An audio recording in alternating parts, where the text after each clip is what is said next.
works to avoid a government shutdown, now less than a month away. Top Democrats and Republicans are holding meetings to reach an agreement on a top-line spending number ahead of a March 14th funding deadline. House Speaker Mike Johnson says Democrats want to limit President Trump's power as part of any deal, which he says is a non-starter. They want to tie the hands of the president on what he is able to do with the expenditures in the executive branch. That's never been done before. A source says Democrats want assurances the Trump administration will spend the money approved by Congress for its intended purpose. Fox's Ryan Schmelz on the Hill. The White House defending an ongoing effort to scrutinize spending and downsize government. The first cabinet meeting of President Trump's second term is Wednesday, and in addition to department heads, White House Press Secretary Caroline Leavitt says billionaire Elon Musk will also attend. Just to talk about DOJ's efforts and how all of the cabinet secretaries are identifying waste, fraud, and abuse at their respective agencies. Musk is leading the president's Department of Government Efficiency as a special government employee, not as the administrator of DOJ. There are career officials at DOJ. There are political appointees at DOJ. Leavitt also says the administration is speaking with one voice, pushing back on suggestions some directives from Musk are causing confusion at federal agencies. Fox's Jared Halpern at the White House. Democrats say the administration is causing unnecessary chaos. A federal judge just extending an order that temporarily blocks a Trump pause on grants, loans, and other federal spending, while another judge just blocking an executive order to suspend a federal program that resettles refugees. America is listening to Fox News. Let's see, if something costs less, a lot less, but people are actually happier with it, that sounds like something to look into, and that's MetaShare. Maybe you've heard joining MetaShare can save you or your family up to $500 a month, and that's huge, but it's also true. People are just happier with it. They love being part of something that reflects and promotes their values and what they believe in. MetaShare works, too. It's been around for 30 years now, and members have shared more than $7 billion of each other's bills. People love having telehealth and a huge nationwide PPO network, so yeah, really, you can save a ton and like it better. Imagine being happy with how you're taking care of your health care, whether you're self-employed or part of the gig economy, or you just want a plan that you're happy with. Here you go. You can call right now and get a price within 2 minutes. A very, very smart use of 2 minutes. Here's the number you need. It's 866-89-BIBLE. That's 866-89-BIBLE. 866-89-BIBLE. Oh, God. With this, look out. It's only me, only the giver. But Pete Davis, sidekick, producer, sports raconteur extraordinaire, and the mechanical magnet at the controls. It's Flopper. It's only Tuesday. Oh, crap. It's a Wednesday? It's only 3 o'clock. It's only 3 o'clock, and it's only 2. Oh, God. Actually, I'm smiling because I just gave away more cookies and surprised my little work friend. To the ladies. In fact, one of the ladies here that I have never offered cookies to before, she's kind of keeps to herself. I love her. She's a sweet girl, but she kind of is an office. You don't really see her much. She's in her office, off kind of in the back. And so today I brought extra. I made 2 batches of cookies today. And so, and I doled them out to the ladies here in the room, in the building, in the bullpen. And the last one came in just a minute ago, so I gave a couple of cookies to her, too. Anyway, and in fact, I had to apologize because I bought them. The problem is I'm working from home, of course, so I actually drive in here. And so while I was working, I started making cookies to give. I used to bring them just to Flounder. Then when you're here, I bring a couple if going on. Anyway, so I made a batch of cookies and I overcooked them for like 45 seconds. And to me, they were a little too brownish. I like my cookies soft and kind of moist, stuff like that. And I don't like them crispy. And these weren't crispy, but they were not exactly what I like. So I made a second batch because I was working and I just got distracted with, Musk stuff and everything. Anyway, so I made a second batch so I would have one perfect cookie and one almost perfect cookie for the ladies of 106.3. There you are. You want a cookie? I mean, what are you bragging about here? You know what I did yesterday? What did you do? The one the one I like over here that I play with. I said, I had my little bag of cookies, and I said, cookie sugar, sugar cookie. See how cute was that? That was very cute. Yeah, he's a... Is that why you're asking who does HR earlier? Yeah, I was wondering who's in charge of that. You're going to find out soon enough. Well, my Bella yelled at me yesterday because I said she had a pretty scarf. I thought, my God. Seriously? Jesus. Oh, what a pretty scarf guy. He looks so... Oh, Kimmer. Oh, I got it. Just said it a happy thing. Anyway.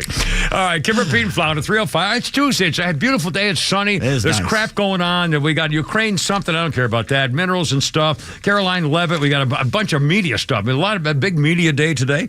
And so it'd be kind of fun to talk about that. And again, we'd love to hear your comments about, especially the media. We were talking about this not a while ago, and I remember saying the things like, there's never going to be another Walter Cronkite or Tom Brokaw or anybody else. Those people are gone. Good. It's over. We don't need any gatekeepers telling us lies anymore. Right. And in fact, now it's come all the way to the White House. And there were more rules than you may have realized about, because the White House press corps is a limited number of people available. So anyway, that's all changing. In fact, you'll hear comments from Caroline Levitt. You'll hear comments from Rachel Madcow. You'll hear comments from Don Lemon trying to get back in the world. Tucker Carlson and the hot mic of Dan Crenshaw, a former Navy SEAL who threatened to kill Tucker Carlson and then tried to pretend he didn't say it. And, he should know better. If you threaten to kill somebody, you should mean it. Every time I've ever threatened to kill somebody, and to this day, still mean it. I mean, you really should mean it. Anyway, and he's down to kind of pretend he didn't. Anyway, we got all that stuff covered for him. Also, Tulsi Gabbard and the stuff going on at the sexy talk at the NSA kind of stuff. Oh, God. The ICE people getting stuff. I don't know. We got a million. We got a whole bunch of. Plus, we have a special endeavor that Pete put together. Flounder says it's the best ever, best work ever. Well, I didn't want to claim that because I don't want to oversell things that you're responsible. It's the best 5-minute written play in the history of 5-minute. And luckily, it only goes for about a minute and a half, so that's even better. 75 minutes. And that's all coming up here shortly. Also, Pete's tweets, Flounder's funnies, and a game. And a game. Geez, I don't know if we can get it all in. Can I throw a shout out to somebody? Yeah, hold on. I got to get this thing over here. Put that in there. Otherwise, the stupid headphone. There we go. Now again. There we go. Yes, sir. Shout out, please. To the Bradley Eye Associates up there in LJ. Did a great job. Took me in this morning. 8:30. Bright and early. Need new glasses or what's going on? Yeah, it's been 2 years, so I decided it's time to go in there and get the new contact. I ran out of contacts is what happened. Will they go bad? No, I just ran out of them, and you got to get every 2-3 years. You got to get another prescription to order anymore. I got you. So I went. And they did lovely ladies, and they did a great job dealing with me, putting up with me. All right, sir. In fact, I've got to go back to my guy, same guy that Steve Holman goes to, by the way, or used to. He does. I swear. He and I was on Facebook. I saw it. Okay. Oh well, but he's no longer. I don't know. I'm just saying, it's kind of, I mean, I've been to this guy. He did my cataract surgery. He's did my surgeries. I mean, he's done a bunch of surgery on me. This is not fooling around. And I remember Steve Holman, when he had his cataract surgery, was talking and very nicely about his surgeon doctor, which is also mine. Mm-hmm. And I thought that was kind of interesting. Anyway, now I got to go back because my eyes aren't working together. I mean, they're good, but they're not. It's like there's a little something going on where I'm at the stage now. And again, the only thing I'm worried about is when my license expires, I'd take a freaking eye test, and I want to make sure I can pass an eye test because I'm not giving up my car. I am not ever giving up my car.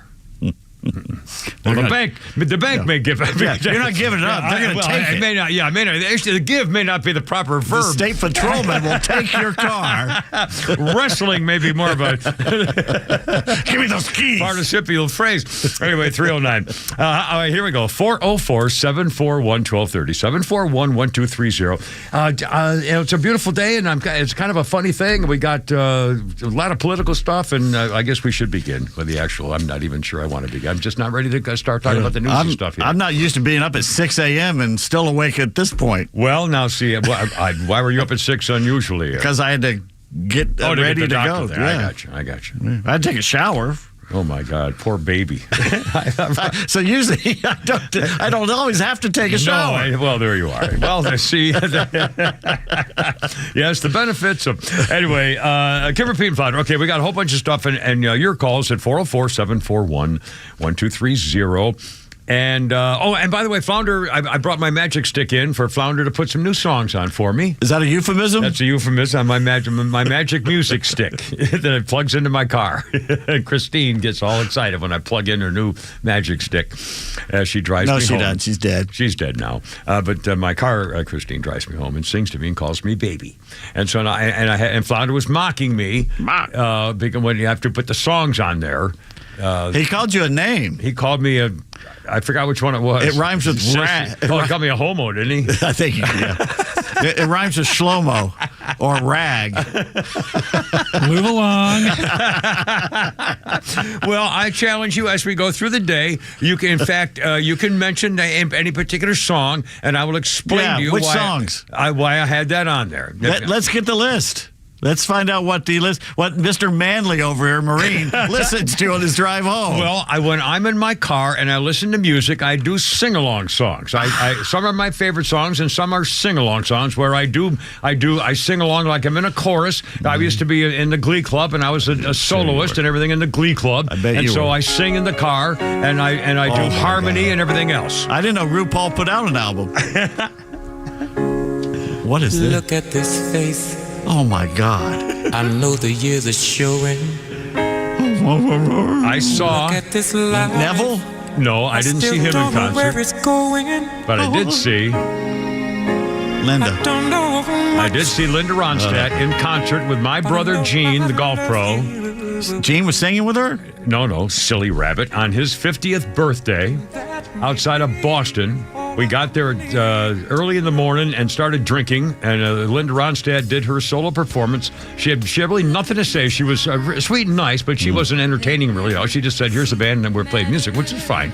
But she was very nice, and I had a blind date that my brother set me up with, and she was very nice and very sweet, but at some point during the day, she said, I'm not going to have sex with you. I swear to God, she just announced it. I had one do that to me after our first date. I wasn't even halfway through it. But she gets in my Jeep and she says, you want to go back to my place? And she goes, yeah, but I'm not going to have sex with you. And there was this awkward moment. Then she just burst out laughing. Yeah, well, see, that's different. Well, of course, I had to pretend like, I never would. No, sure. Never crossed my mind. Yeah, good to see you. Here, let me buy you something at the stand over there. Anyway. Linda Ronstadt made a rare public appearance the other day at some concert. Really? Bonnie Raitt was there, and who's the really good country girl? Oh, Emmylou Harris. Oh, really? And poor Linda, she's in a wheelchair. She looked better than I thought she would. What does she have? I forgot. Muscular dystrophy or something? She's got something that's kept her from singing. And I remember reading about that. Poor thing. She was one of the most beautiful women in the world in the 70s. Was she married to the former Navy SEAL Medal of Honor recipient, former governor of Minnesota? She dated Kerry from Nebraska. And she dated Jerry Brown, the governor of California. Yeah, the lucky bastard. Yeah, Governor Moonbeam. Yeah. 3:13, Kim Repeat Flounder. Well, there goes that segment. I'm so sorry. There it goes. Anyway, that's one of the songs that Flounder put on my magic music stick because it's a beautiful harmony song and I sing along with it. Although I don't like Aaron Neville. He's too wobbly. His voice way too vibrato wobbly, but I do like the harmony with Linda Ronstadt. She's amazing. She has a great voice. One of my great, let's just say peccadillos is for her to be singing Blue Bayou while... Anyway. Various things are happening. All right, sir. 3:13. I'm surprised you could get the words out. 3:14. Kim Repeat and Flounder. On 106.3. Yeah.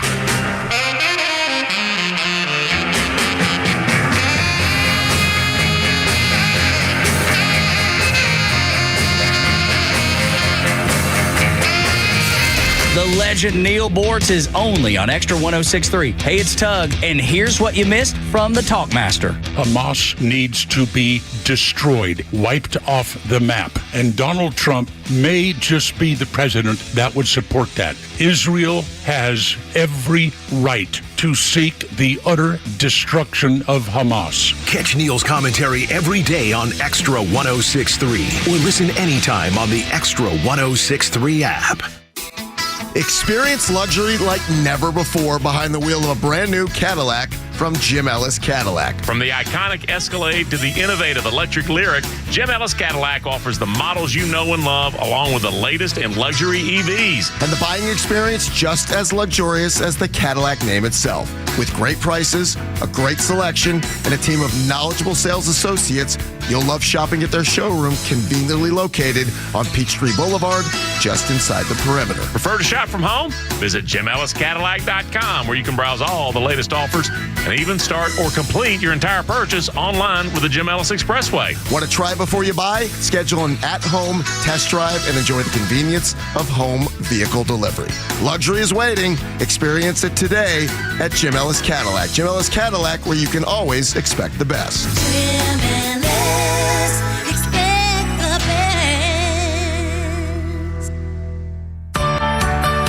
Kevin McAlpin here, alongside Evan Ward, host of North Georgia's Retirement Game Plan, heard right here on Extra 106.3. And Evan, one of the most common questions financial advisors get is, can I retire now?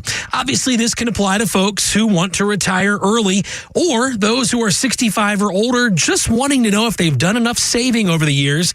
So when a client calls, when they stop by your office, how can you help them determine if they are able to finally retire? That is the number one question that we get the first time somebody comes in our office. How do I even know whether I've got enough to get where I need to be? And I think my industry does an awful job of giving you at least the right facts to be able to make that decision. How do I know?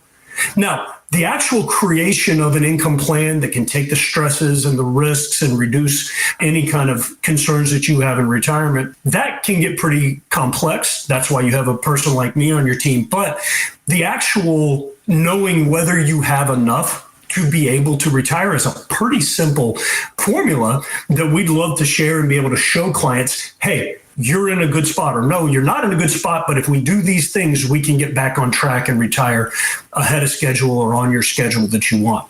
And that's what we focus on. That's our primary concern when somebody walks in our office. If you are wondering if you can retire, well, that's why you got to pick up the phone and call Evan and the team at Atlas Retirement today. They're going to give you a complimentary review of your savings and investments. That number is 678-736-7799. 678-736-7799. Or get more details anytime online. It's atlasretirement.net.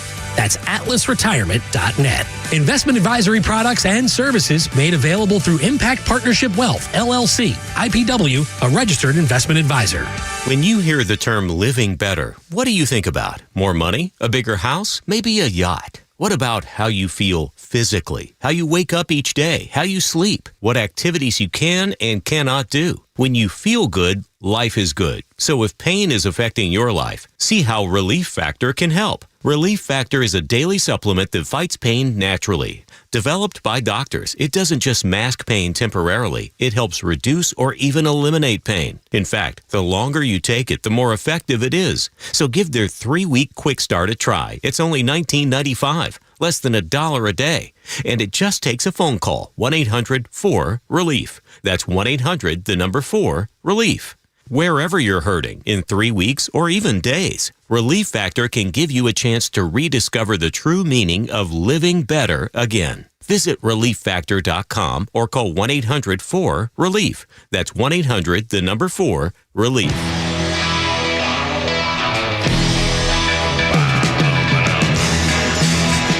I got 318, Kimmer Peden Flounder.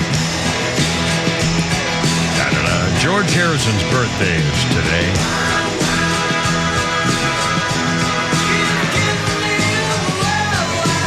He would have been 72 today. Wow, that's it? Just 72. Yeah. He was the youngest.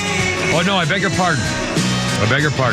On what would have been his 72nd birthday in 2015.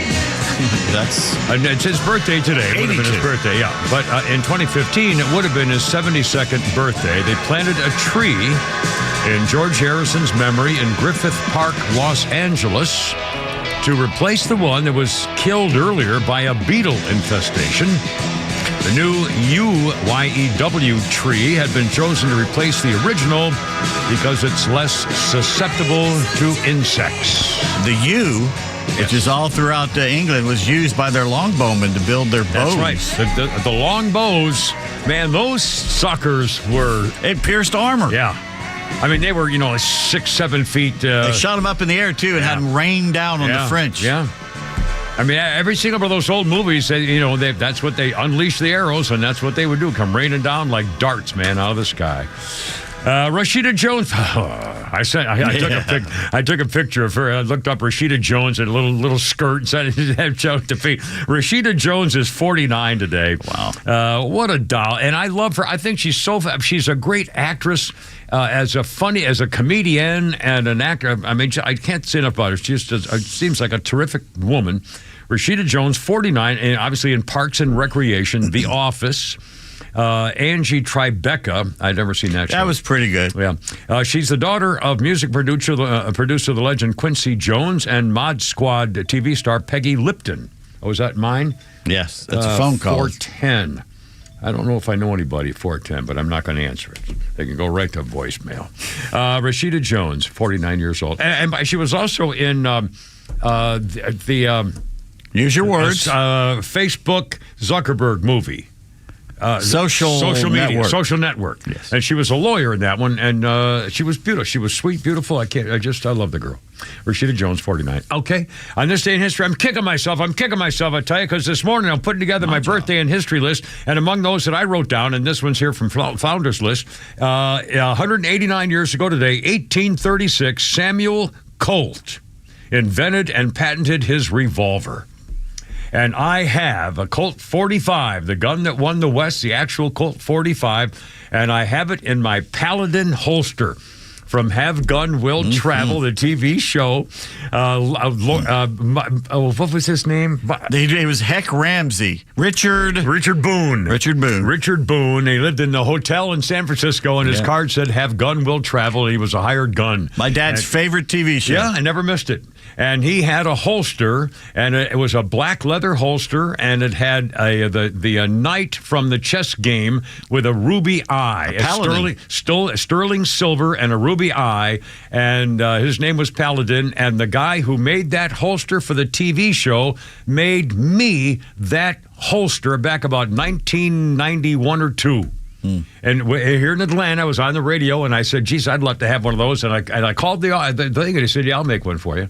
And it was kind of pricey, but it was and I've got it, and I've got it sitting right there. It's one of my grab quick if somebody comes in the door holster locations. I have several planted things around the house of weapons and stuff. And this was and I have it in my holster right there, and I didn't even take any video of it, and I should have today just to say that. What were you thinking? I'm an idiot. I was thinking, I was cooking freaking cookies. That's what I was doing. I was trying to work, and I misjudged my cookies, and I felt bad, so then I had to make a second freaking batch, and I got totally distracted because I'm losing it. I tell you, I'm losing. So you're baking cookies and listening to Aaron Neville, and you forgot your gun. No, I wasn't listening to Aaron Neville today. I was working today while I was doing that.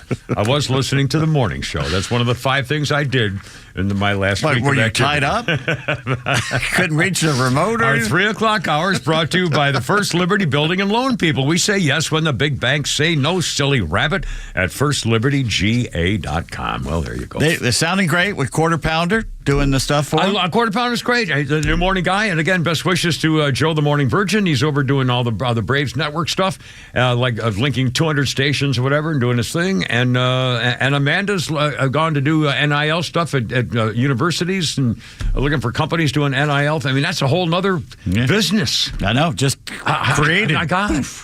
I mean, because the competition, these now it starts in high school where they say, where am I going to get my best deal in college? So, there's a whole new system of business of getting deals and swapping deals and making, I can't. Yeah, if you're that good in sports but not good enough to make it in the professional, you'll still be successful. That's right. You'll be 22 years old out of college or 23 years old and be a millionaire. Until the leaches and your family and your friends basically take your money. Well, that and you don't know how to invest it. I know, and you just piss it away. But still, it's unbelievable. And I said this the other day. These kids get used to that lifestyle, and all of a sudden the lifestyle's gone because they spend the money.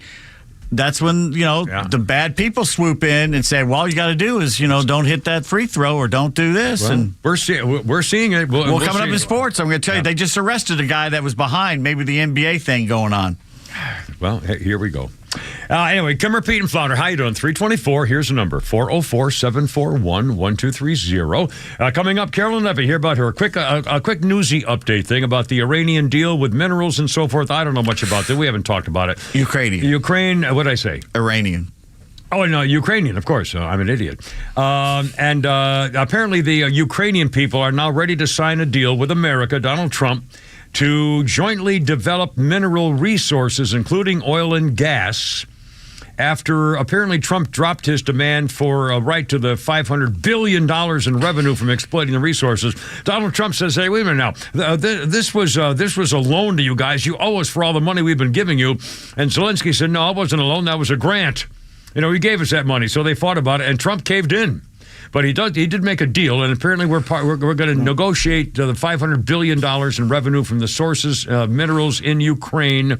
And it was after that Trump called him a dictator, and then he's working with Russia. And so, clearly this came out because Trump is now working with Putin, and Zelensky's a little nervous about whether he's being left out about this stuff or not. So Putin just announced that he may lower the price because we import more aluminum than anybody in the United States. Remember Hillary. We get it from Russia, a lot of it from Russia.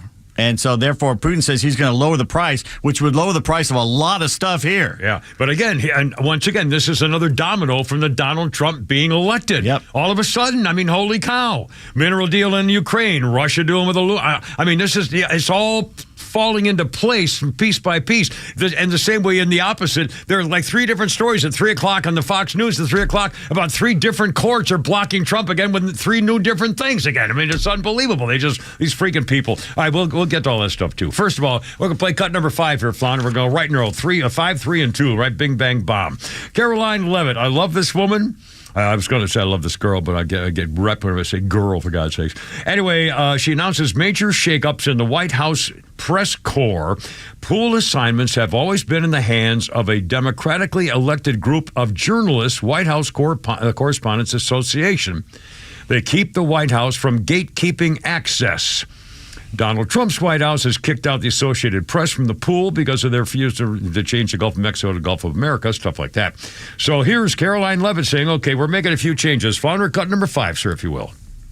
As you all know, for decades, a group of D.C.-based journalists, the White House Correspondents Association, has long dictated which journalists get to ask questions of the President of the United States in these most intimate spaces.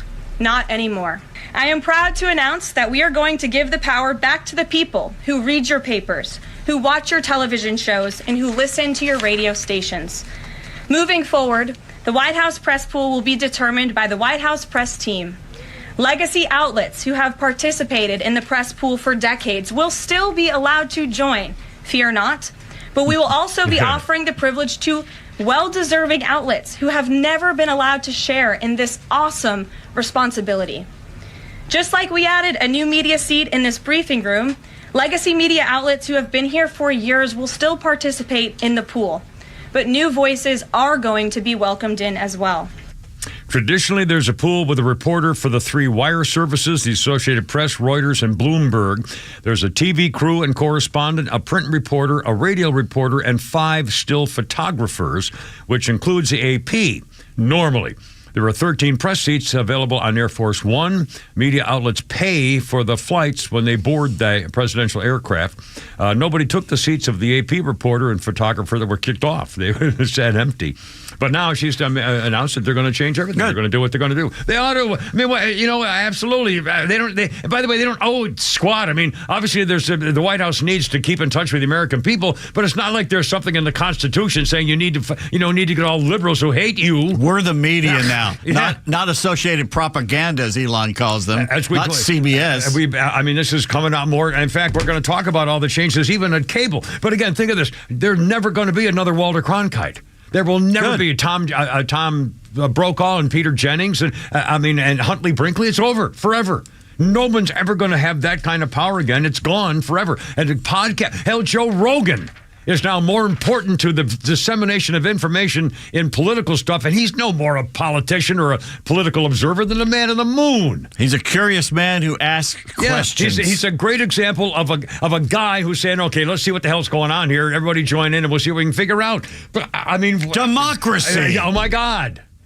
Thomas Jefferson frequently used to say, the more information you have available, the better off you're going to be able to make a decision. I forgot what they something or other. I mean, it was kind of, the theory was that, don't block people from learning things. They can make a better decision. Of course, that was a little different during the Revolution. That was before the government indoctrination centers took over your children. Yeah, that's long before the Biden team and stuff like that, and public education and things like that. True. But anyway, okay, now cut number 3 here, Flounder. Oh, actually, you know what? Do we need a break here? I got 2 in a row. We can do this. Well, I got a couple in a row here. I got 3 in a row. All right, we'll take a break and then we'll. We're going to. You're going to hear about the. Have you heard about the Tucker Carlson case? A former Navy SEAL now in Congress threatened to kill him, and then says, "No, I was only joking here." Oh, really?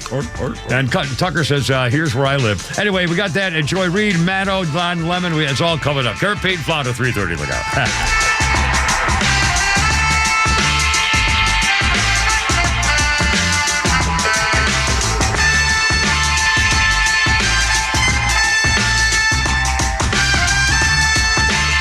Hey, it's the Kimmer. Look out. The Kimmer Show is live every afternoon from 3 to 6, just like the Kimmer.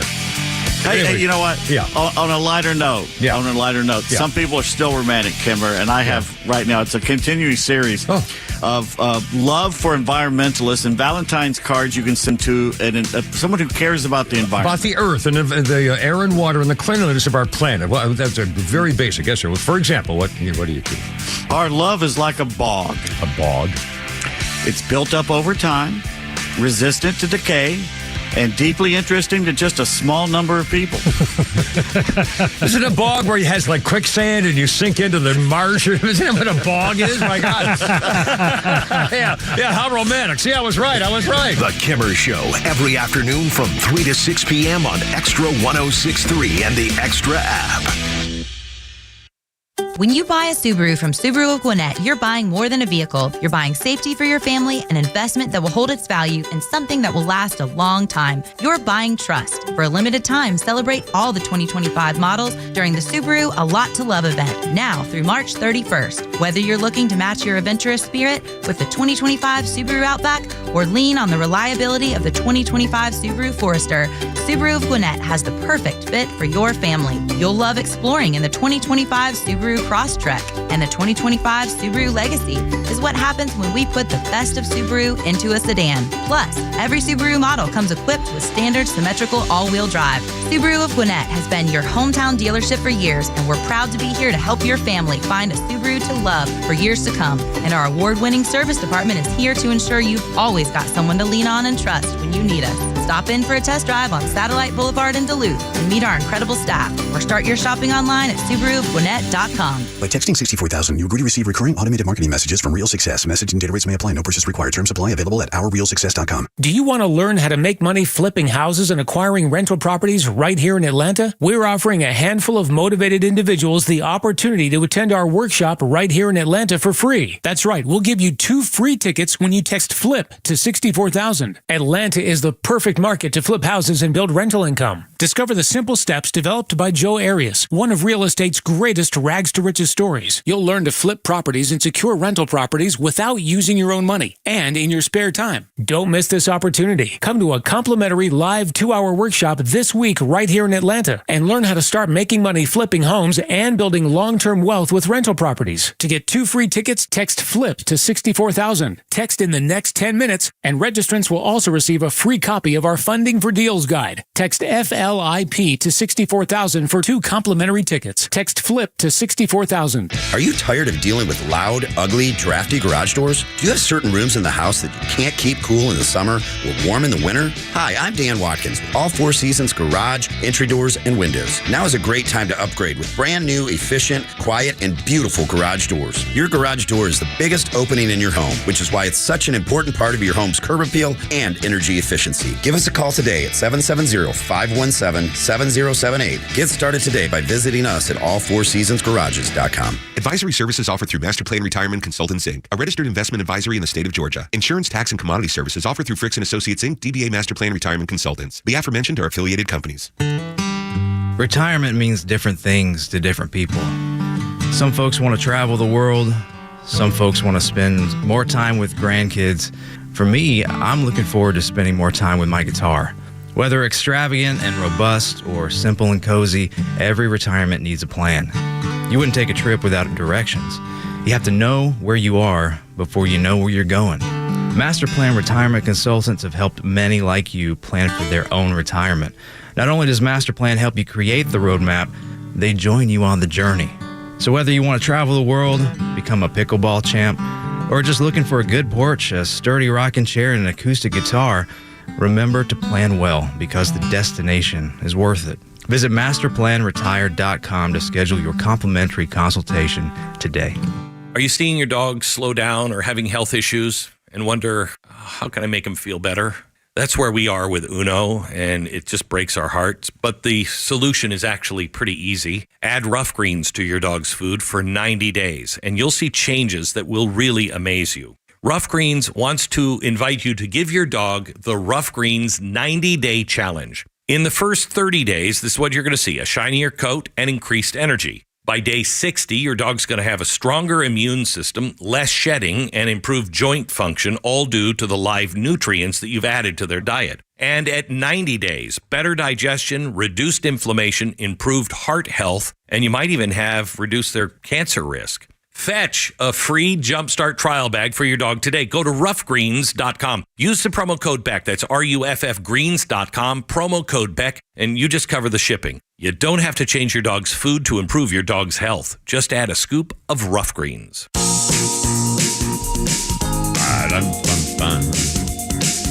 Little Stevie Wonder. I remember when he first appeared on the scene as a little boy. Stevie Wonder in 2009 on this day was honored by President Barack Hussein Putty-Tat. His musical hero, Stevie Wonder, with America's highest award for pop music, the Library of Congress Gershwin Prize. He gave it to Mr. Wonder at the White House. President Slimebag said the Motown legend had been the soundtrack to his youth, and he doubted that his wife would have married him, Big Mike, if he hadn't been a fan of, transsexuals and trannies. Wonder song, Signed, Sealed, and Delivered had been the theme song during Putty-Tat's presidential campaign of changing America for the worse. He did. And he did it. God, he did it. He fundamentally sure did. changed America, and they did it. Oh, it was incredible. To think that one guy could be a leader that strong and powerful to ruin the whole country inside of it. It was like the first year and then 7 more to follow. It was brutal. Elected by white people. Tremendous. Our birthday list includes Chelsea. Well, he was elected by white people. Okay, Neil. Oh, thank you. Chelsea Handler. I used to thought, at first I thought, man, that's a little hottie actually. She was funny at first. Funny and clever and hot and things. Now she's a whore. She's just skanky. Yeah, you just want to pressure wash her. Chelsea Handler's 50. You got to throw her in a tub. I mean, she just is so grody. When you're in your 20s and you're acting like that, all right, it's kind of cute, even though it's not good for you. But when you're like approaching 60 and you're still acting like that. Yeah, I know. It's not attractive. Let's see. It's 3:38. Kimmer, Pete, and Flounder. This day in history. This was a very provocative day on this day when The Passion of the Christ opened in theaters. Mel Gibson's controversial film about the last 44 hours of the life of Jesus of Nazareth. Not coincidentally, the day was Ash Wednesday. On this day in 2004, the start of the Catholic season of Lent. The star of the blockbusters Lethal Weapon series and Braveheart, Gibson earning more than $20 million a movie at the time, he's decided to direct The Passion of the Christ for no money. Based on the 18th century diaries of St. Anne Catherine Emmerich, the film was a labor of love for Gibson. Told Time he had a deep need to tell the story.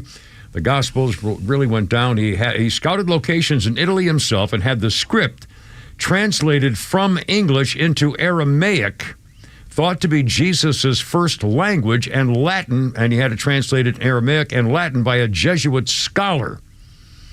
Premiered across the country, Jim Caviezel played Jesus the last 12 hours of his life on earth. Story taken from 4 Gospels, Matthew, Mark, Luke, and John, and some writings by Anne Catherine.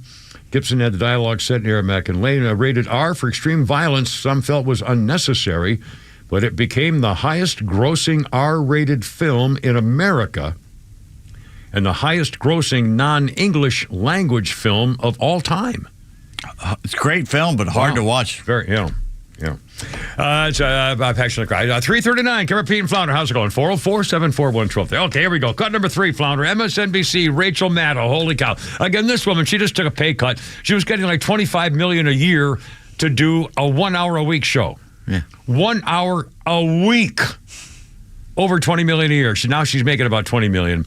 And Rachel Maddow eviscerated her own network last night for dumping Joy Reid, the most disgusting, racist traitor America's had on television, canceling other hosts and so forth. Maddow, during her show, called Reid's ouster a bad mistake, stood up for behind-the-scenes staff across the network at risk of losing their jobs. Is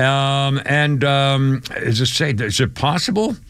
The 81-year-old commentator didn't hold back from expressing the elephant in the room. Holy cow. Rachel Maddow, Flounder number 3, if you would, sir. An even bigger programming change is at 7 p.m., 7 p.m. Eastern, where Joy Reid's show, The Readout, ended tonight. And Joy is not taking a different job in the network. She is leaving the network altogether. And that is very, very, very hard to take. I am 51 years old. I have been gainfully employed since I was 12. And I have had so many different kinds of jobs, you wouldn't believe me if I told you.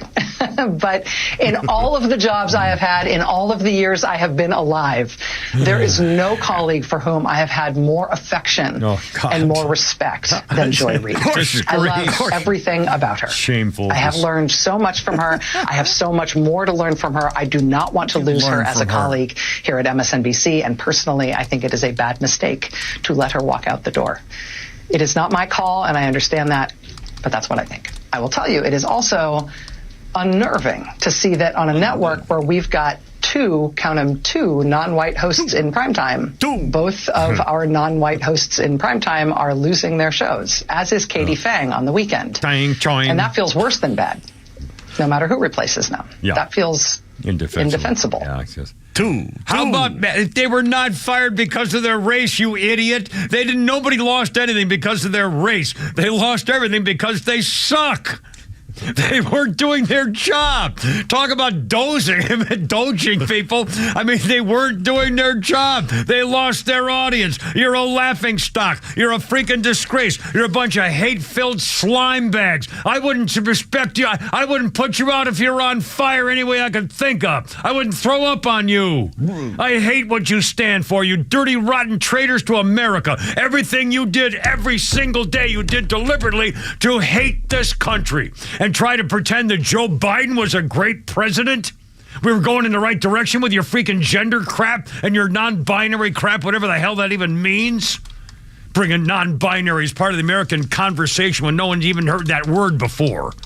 You freaking phony, dirty, rotten, racist bastards, every one of you. Let's keep going. Cut number 2, Don Lemon, talking about Megyn Kelly. Holy cow, here we go again. Megyn Kelly, let's see, we'll start that down. Megyn Kelly wrote, remember when Joy Reid got fired? Remember when Joy Reid laughingly mocked white women tears as pathetic and offensive to her? Well, who's crying now, Joy, said Megyn Kelly. The host of the Megyn Kelly show bid Reid good riddance to the absolute worst person on television and shame on NBC for letting it go on this long. Well, Don Lemon, who used to be on TV, and I guess he's on YouTube or now or something, he wasn't too happy about that. Cut number 2, Flounder, Don Lemon. So let me just say to Megyn Kelly, in my 30-some years as a journalist and my 50-some years as a person of color, go f*** yourself. Okay? I usually don't like to talk about her because she's one of those people, she thrives on it. She has built the second part of her career on being a troll. He said, you fired yourself there from NBC, Miss Kelly, and fired back now. The worst person on TV was you. Kelly worked for NBC for a year, part of the Today Show, and he said that you're the worst person. Not that's on television anymore. It's you. Googled her name, read a bunch of headlines calling her out about big supporter of women. These freaking people. And by the way, Don Lemon. It's almost like he has something against women. Yeah, I wonder what that could be. I can't understand it. And he said, well, as a person, I've been 50 years as a person of color. Who even talks like that? Wait, isn't he the one who came out, Lazarus coming out of his freaking cave? No, that was Cuomo. Oh, yeah, Chris Cuomo. Well, what's the difference? Well, one likes to. Yeah, one likes it. Well, and the other one wants to take it up with the boss about whether he can get a day off. But seriously. And now we'll do cut number one, Flounder. We're not done yet. Tucker Carlson and Dan Crenshaw. Dan Crenshaw is a Republican congressman from Texas, former Navy SEAL. He has one eye. He's the eye patch guy. And Dan Crenshaw was being interviewed by a guy at the BBC. And they were talking about, a lot of things. The Navy SEAL representing the Houston District. Let's see. He was talking about Tucker Carlson. And I forgot how it actually started with the guy from the BBC. And then Flounder, some of this video or audio of their interview with the BBC is a little iffy, but here's cut number one, Flounder. Dan Crenshaw and an off mic, didn't know he was on mic, still running, concerning Tucker Carlson. Number one. Thank you. Have you ever met Tucker? We've talked a lot.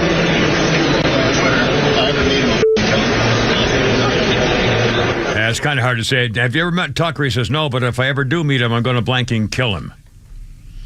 And Carlson took to X to said, okay, fine. Tucker Carlson responded, why don't you come sit for an interview? We'll see how you do. I'll send you my address.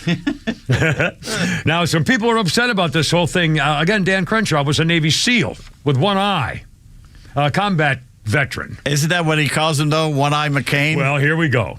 In an exchange with the British journalist, Crenshaw, the former Navy SEAL, represents Houston, blasted Carlson, admit they have never met. Following an interview, the British news channel posted it. Crenshaw criticized Carlson for his opposition to U.S. aid in Ukraine, saying Tucker Carlson doesn't know what he's talking about. They've long had a feud on social media. Tucker Carlson once called Crenshaw one of the dumbest Republicans and eye patch McCain. Crenshaw calls Tucker Carlson a cowardly know-it-all elitist. But some of the reaction, I mean, this is a couple of serious Republican people are saying, wait a minute, this is a terroristic threat by a congressman. That's a criminal offense. People are saying, charge him, arrest him. Please. Another guy says, I live in Crenshaw's district. People hate him. He's losing faith. His time is done. He's not man enough or honest enough to come sit for an interview, spewing threats on a hot mic. Or lies as a keyboard warrior. Wow, that's hard. Anyway. Here's an offhand remark, a stupid offhand remark. Yeah. I don't think it really was a threat to actually kill Tucker Carlson, really. But here we go. I mean, it's just, the only problem is that's actually what he said. Yeah. Well, I'll do it with one eye tied behind my back. Yeah. Well, again, if you're going to threaten to kill somebody, my policy is, you should mean it. 347. Did you carry through with it? I have, and then I was called off at the last minute with one. 347, Kimmer, Pete, and Flounder. It's Tuesday and beautiful sunny day. Can I hire you? You can if you want. Bring my own stuff. Oh, look out.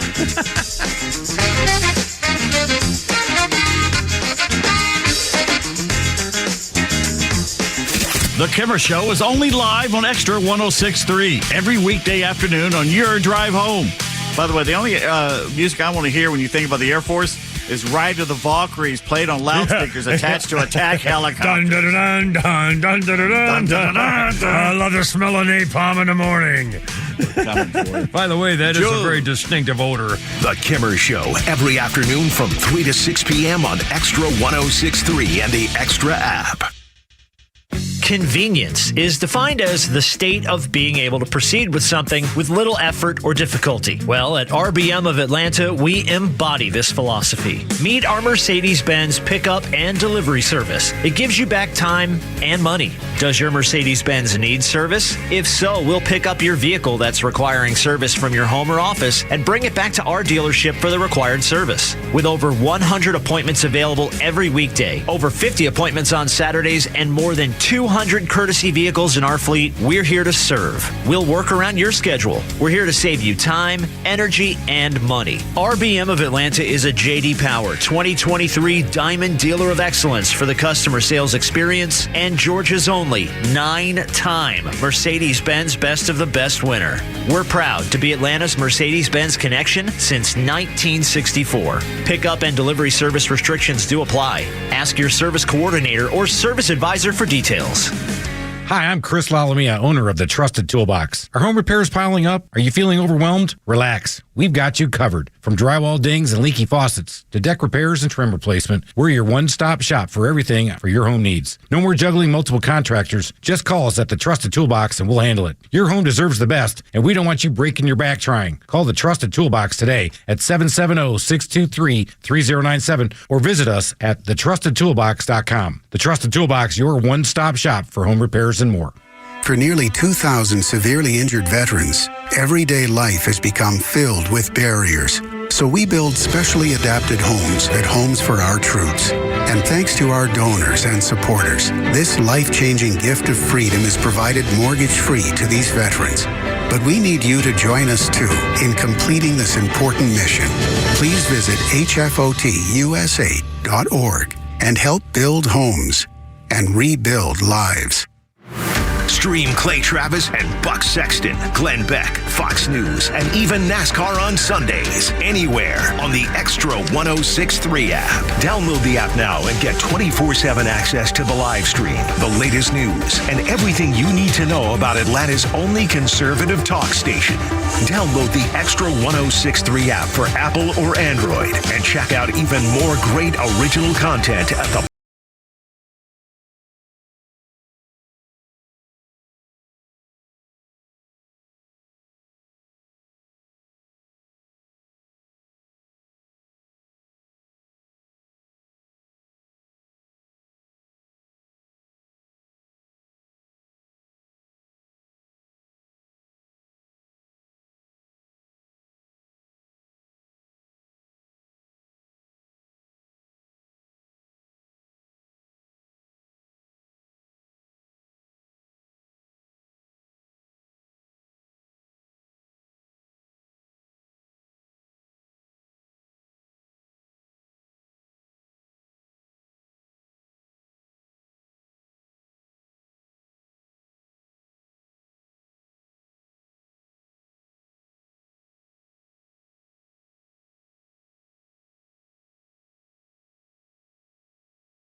Sean Astin. Sean Astin's 54. Bob on Stranger Things. Mr. Frodo. Samwise Gamgee or somebody in Lord of the Rings. Mikey in the Goonies, and Notre Dame's Rudy in Rudy. One of the most annoying characters, 54. actors in the world. Sean Astin. You know whose son he is? He is, yes, John Astin, the guy with a little mustache. John Astin, the Addams Family. Addams Family. And? No, I know this too. I can't say. I won't come Patty out. Duke. Yeah, I won't come out. Patty Duke. In fact, she was just replayed in the blind girl and the water on her hand and Mama. Helen Keller? Helen Keller story, yeah. So that's a much shorter version, the Helen Keller story, than the one you just threw out there. I was trying to give you. Mama, up. Whatever that was. On this day in 1990. How did Helen Keller burn her face? Picking up the phone. No, picking up the iron. Answering the iron. How'd she burn their other side of her face? She rang again. They called back. Yeah, thank you. That's how you go. Terry, on this day in 1990, Terry Schiavo, 26 years old, suffered a cardiac arrest at her home in St. Petersburg, Florida, depriving her of brain to her oxygen.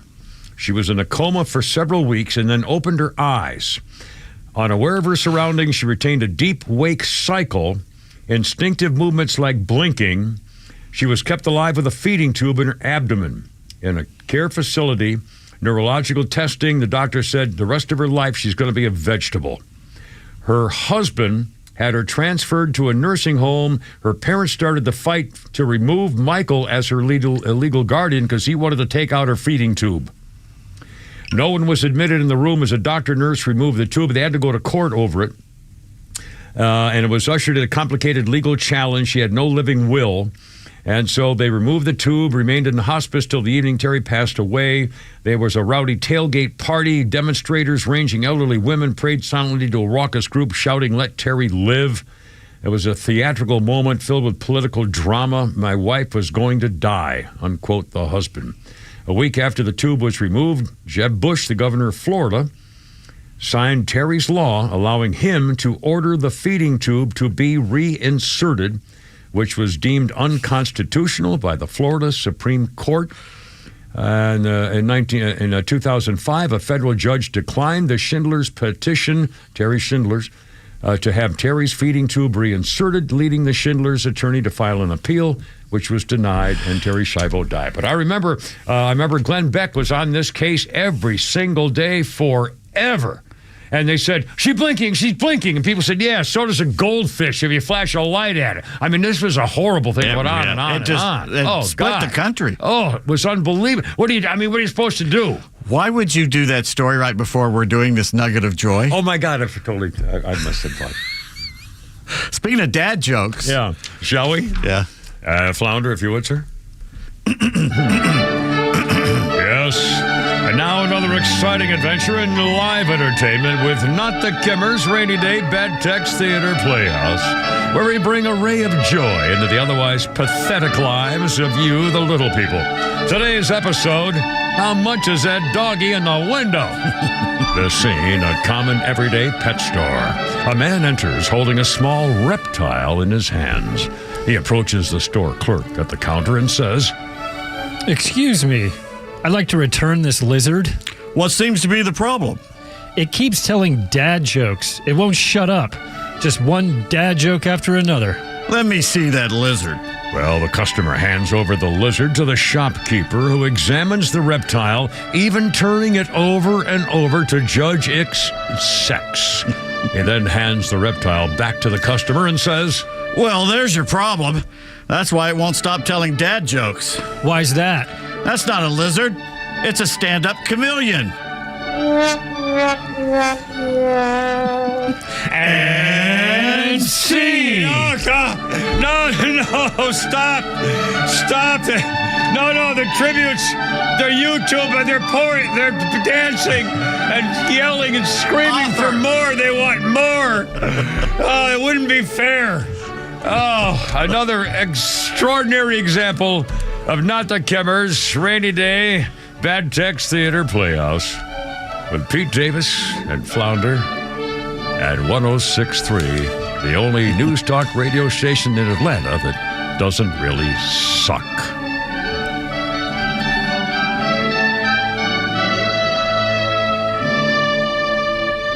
There you are. 357. You know it's 2:25:25? It's kind of weird. 2:25:25. 2:20. Hey, but I got the 25 and a hoot 25. I always wanted to be an auctioneer. You could have. You did it pretty quick. 350. Hey, we got time for Flounder's Funny? Yeah, he's got to rework the whole computer in there real quick. But yeah, I think black people stop singing the national anthem, not because of politics, because we sing too much sometimes. I like the white guy. You can hear everything he says. I'll say, can you see why the dawn's pearly light? Did you hear the T on that? Pearly light. Brother get a hold of Anthem, he won't make an album. At a high school game. Brother come out, yo, what's up? This is a little something I call an anthem. My real name Anthony.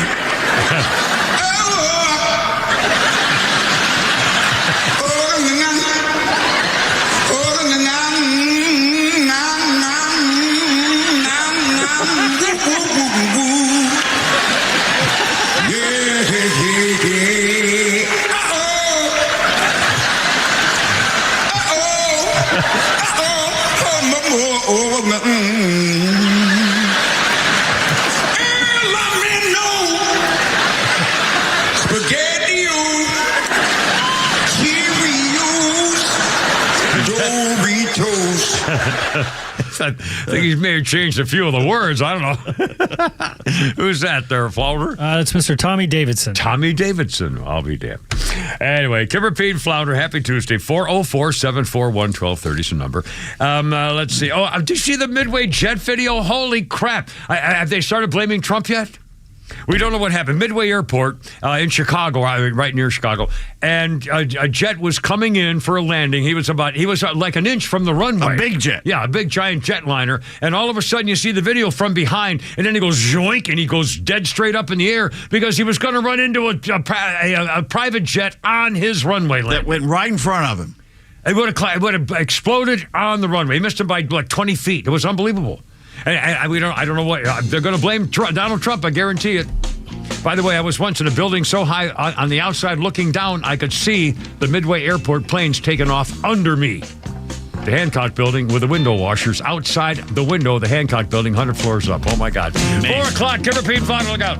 The Kimmer Show is live on your ride home on WFOM and W292 EV Marietta on Dickey Broadcasting Station, Extra 106.3. A united front at the White House. Lisa Brady, Fox News. As Elon Musk continues to drive cuts in the federal workforce, White House spokeswoman Caroline Leavitt says he's part of a unified team working to implement common sense solutions. She also defends a Musk threat of possible termination for workers who don't answer a demand for information, though the Office of Personnel Management has signaled it considers that voluntary, not mandatory. All the Office of Personnel Management is asking, all this administration is asking, President Trump is asking, is for federal workers who live off of the American taxpayers' dime to send 5 bullet points of what they have done in the previous week. Leavitt says Musk will be part of the first Trump cabinet meeting tomorrow. Senate Minority Leader Chuck Schumer. Over the last month in office, President Trump and Senate Republicans have not focused on lowering prices or making life easier or better for American families. In fact, they're doing the total opposite. Democrats call GOP budget proposals a betrayal as a framework for the Trump agenda moves toward a House vote. It includes an extension of the 2017 tax cuts and more than $1 trillion in spending cuts. The White House just announcing that Amy Gleason will be the new administrator for Musk's Department of Government Efficiency. She's a top Musk advisor and a former official at the U.S. Digital Service. More than 20 civil service employees who had worked for that same Obama-era office resigned today from DOJ, saying they refuse to use their technical expertise for what they call a dismantling of critical public services. The White House not confirming reports that the U.S. and Ukraine have reached agreement on a draft deal for U.S. access to Ukrainian minerals, and the Ukraine's president now plans to travel to Washington Friday to meet with President Trump. Another mixed finish on Wall Street, the Dow up 159 at the bell. America is listening to Fox News. Let's see, if something costs less, a lot less, but people are actually happier with it, that sounds like something to look into, and that's MediShare. Maybe you've heard joining MediShare can save you or your family up to $500 a month, and that's huge, but it's also true. People are just happier with it. They love being part of something that reflects and promotes their values and what they believe in. MediShare works, too. It's been around for 30 years now, and members have shared more than $7 billion of each other's bills. People love having telehealth and a huge nationwide PPO network. So, yeah, really, you can save a ton and like it better. Imagine being happy with how you're taking care of your health care, whether you're self-employed or part of the gig economy, or you just want a plan that you're happy with. Here you go. You can call right now and get a price within 2 minutes. A very, very smart use of 2 minutes. Here's the number you need. It's 866-89-BIBLE. That's 866-89-BIBLE. 866-89-BIBLE.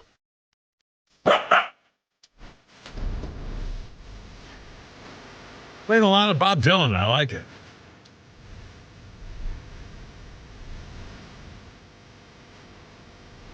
I don't know this one. I don't know. Learning more and more about Bob Dylan. 1998, Radio City Music Hall. Bob Dylan was handed 3 Grammys in 98, including Best Album for Time Out of Mind.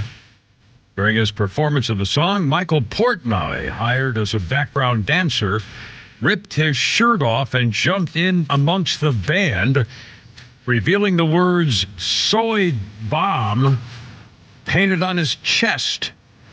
Also that night, during Sean Colvin's acceptance speech, Old Dirty Bastard grabbed the microphone and made various observations such as Puffy's good, but Wu-Tang is the best. Wu-Tang is for the children.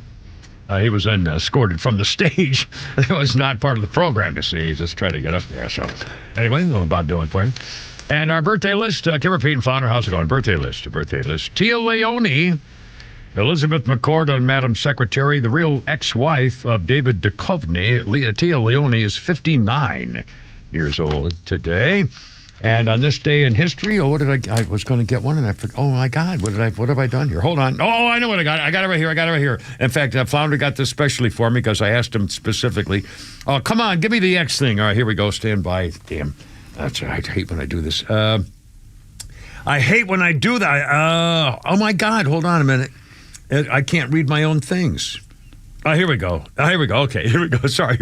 On this day in 1970, Ernie makes his bathtub song debut, if you will. Well, here I am in my tubby again, and my tubby's all filled with water and nice fluffy suds. And I've got my soap and washcloth to wash myself, and I've got my nifty scrub brush to help me scrub my back, and I've got a big fluffy towel to dry myself when I'm done. But there's one other thing that makes tubby time the very best time of the whole day. Yes, Ernie. And do you know what that is? And here it is. It's a very special friend of mine. My very favorite little pal. Bert. Scrubs my back. Yes, this became a hit song in the top 20 chart. Rubber ducky, you're the one. You make bath time lots of fun. Rubber ducky, I'm awfully fond of you. Yeah, it's 1970 on this day. one cookie, two out of the bathtub, Ernie. Out of my bathtub, Ernie. Get your own sleeping bag. The reviews are in. Oh, no, the reviews of the Not the Cameras Rainy Day broke a bad text theater playoffs. Oh, my God. Kristen. Yeah. Never listening to another Rainy Day Playhouse again. Oh, wait a minute. And she put a stick figure jumping off a very tall building. Oh, my God. Now, come on. That's cold, man. I mean, a very tall building. Lordy. That's very, very aggressive. I thought it was one of the better ones. Well, I mean, my goodness. So sorry. Had production value, even. I know. All right. Well, how about this? Our 4 o'clock hour brought to you by our friends at Atlanta Safe House. Yes, where the Kimmer got a safe, silly rabbit. You need to keep your medical records and your living will and stuff in there and all your pictures, things you want to keep track of, as well as pistols, guns, things like that. Get the safe. They have a showroom in Acworth on Industrial Boulevard, on the web, atlantasafehouse.com. True patriots and God-fearing American loving country people. 406, Kimmer, Pete, and Flounder. How's it going? 404-741-1230. Man, we got so much. A couple of, a quickie update, breaking things. Tell them about Mexico. That seems to be a rumor at the moment. But it looks like plans are being put in place to go after the cartels in Mexico, and they're working with the Mexican government to get the okay. To allow federal American special forces to go into Mexico. By the way, we mentioned the wrong Harrison Ford movie. It was the other one, Harrison Ford movie. No, they're both have the same scene in Patriot Games and in Clear and Present Danger. Watching a satellite go in. Right. In Patriot Games, they're watching him go into a Libyan desert to kill the IRA. Yeah, very attractive. But the other one was where they send the special forces guys in, mow them down. Either one would work. I mean, that's what they're talking about. It may be a true story. The word is out now that Mexico may be willing and allowing American special forces to go do what they should be, killing all those people. Again, Chinese citizens are making fentanyl pills in Mexico. And arrest them and put them on TV. Here are the Chinese nationals over here poisoning Americans. Yeah, and then set them on fire. And then look at the Chinese say, what are you going to do about it? Yeah, exactly. Well, we'll show you what we're going to do about it. Execute them. Hang them one by one. And make them watch the next guy go. Look, Vietnam's kind of our pal right now. Why don't we and they hate the Chinese. Yeah, vice versa. So why don't we put little factories across the border from them and ship fentanyl back over to them? I like it. That's a great idea. Right there. Staff. Damn it. Anyway, a couple of quick things. We'll get on to Elon Musk and the warnings. Pam Bondi, the Attorney General, is now warning 3 states. You better keep boys out of girls' sports or we're coming after you. She has sent letters and warnings to California, Maine, and Minnesota today. We will hold accountable states and state entities that violate federal law, and we have already begun to do so. They're suing Illinois and suing New York already. And we're suing states that defy federal anti-discrimination laws. They have defiant statements, and we're coming after you. Also, Donald Trump, and again, remember, the first thing I said Donald Trump should do is take away the security clearances of all those 51 guys who signed that phony letter about Hunter's laptop. He did that, and now he's not stopping. Donald Trump has stripped the security clearances from everyone at the law firm assisting in former special counsel Jack Smith's investigation. Security clearances for all the council members involved in his dual special counsel probe into Trump are going to lose their security clearances, as it should be, among other things. Guess what? What? FBI has launched an investigation into former FBI Director James Comey for his honeypot operation targeting Trump back in 2016. God bless America, and it's about time. And he's got to go after the Hillary email connection, too. And we know that the NSA or the DNI or somebody's got those emails up in the cloud somewhere that she illegally erased when they were under federal subpoena. Oh, my God, this is going to be great. Oh, mercy. Okay, Elon Musk does. By the way, I don't know what to make of the Elon Musk coming up with 5 things you did or what we did. Is it real or not real? He did it. It's a test to see who is there. All you had to do was respond, basically, which means you're there and someone's actually there. Right. Now, if you didn't respond, they're going to look into you to see if you're actually there. Yeah. Well, the warning came hours after the Office of Personnel demanded a list of 5 bullet points. They said these were voluntary, and the previous 5 working days, but failure to respond would not be taken as a resignation, as Musk had claimed. That's what the personnel people said. Musk said the request was utterly trivial, and the standard for passing the test was to type some word and press send. Yep. Yet so many failed even to do that. Urging by their managers, subject to the discretion of the president, they'll be given another chance. Failure to respond a second time will result in termination. Something is terribly wrong with the federal workforce. I mean, the problem, it's absurd. Give me 5 bullet points you've done this week. Okay, well, I got up at 5:30 in the morning and started looking through my phone researchers for news items. Number 2, I also turn on the morning radio and listen to the show at 6 o'clock in the morning, boys. In fact, I reported Ben Burnett was filling in for the smart one because he got the volleyball day number 7. I didn't know that the morning guys get 7 volleyball days and 4 baseball or softball games, and he was using a couple of it because of other softball things. So when he was out for one of the softball games, days off, Ben Burnett was in, which is incredible. Former he may have been my councilman when I've been living in Alpharetta back in the 90s, and again for the last 12 years now, and he may have been my councilman. And also Ben Burnett does the talk show, and he was also an incredible story. The guy who says, "Hey, we'll leave the light on for you," and incredible. I mean, the guy's got a hell of a career going. Ask me my bullet points. How about your bullet? What do you got what can you prove you've been doing, mister? I got up, I ate a bagel, took a shower, got dressed, and went downtown and hung out in front of the drugstore. Well, there you are. By God, man, you've written it down and proving you were there. And they can prove it, and therefore you can keep your job. They told me to leave several times. I mean, again, all you have to do is go to work and do your job, and you can do it forever. I know. I was one of those federal workers. I know. All you had to do was show up and show a modicum of some kind of care. I know. It's just so freaking bizarre. And incident. Oh, by the way, one person replied. In fact, Flounder found this on the internet. Ms. KK, when she was asked, what'd you do last week? She said, 1, I called you an evil piece of crap from 11 to 8. 2, I pondered over and over as to why there's a full-blown attack on federal workers when their salaries are only a small part of the budget. 3, I went out and got my Prozac dosage increased because you and this administration had my anxiety on 100 every damn day. 4, I wondered why you and I rump. Trump don't make billionaires pay their fair share in taxes instead of destroying the middle class and the poor. Oh, my God. And number 5, I called you an evil POS again from 2 to 4. So at least she responded. She responded. You can keep your job as long as it proves you're doing something if you're at least there. Anyway, and by the way, speaking of your job, the Director of National Intelligence, Tulsi Gabbard, she's rooting out the slime bags and the NSA agents exposed as talking about kinky fetishes, polyamory, gangbangs. Or PAGBs. At the NSA. According to 2 investigators, Christopher Rufo, we know about the journalist, and Hannah Goodman, NSA agents are doing wild chats on their Intel Link messaging program, talking about undergoing again, these are agents. NSA agents, national security, claiming to have undergone feminizing, gender-affirming surgeries or gender reassignment, including one who said, boy, my artificial genitals are wonderful. Others saying how much I enjoyed having sex after my surgery. I found that I like being penetrated more than ever before. Another bragged about having the surgery allows him to wear leggings or bikinis without having to wear a golf under it. Others say I got laser hair removal, and boy, I'm getting my place zapped by a laser was really, really cool. Another got estrogen injections. Look, I enjoy helping other people experience boobs. Ethical non-monogamy, one claiming they were part of a 9-member gangbang.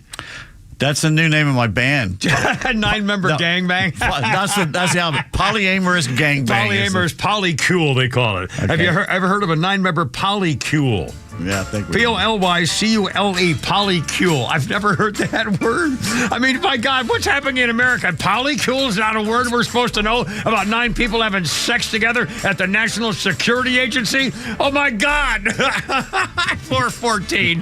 Give her feet and flounder. I can't believe it.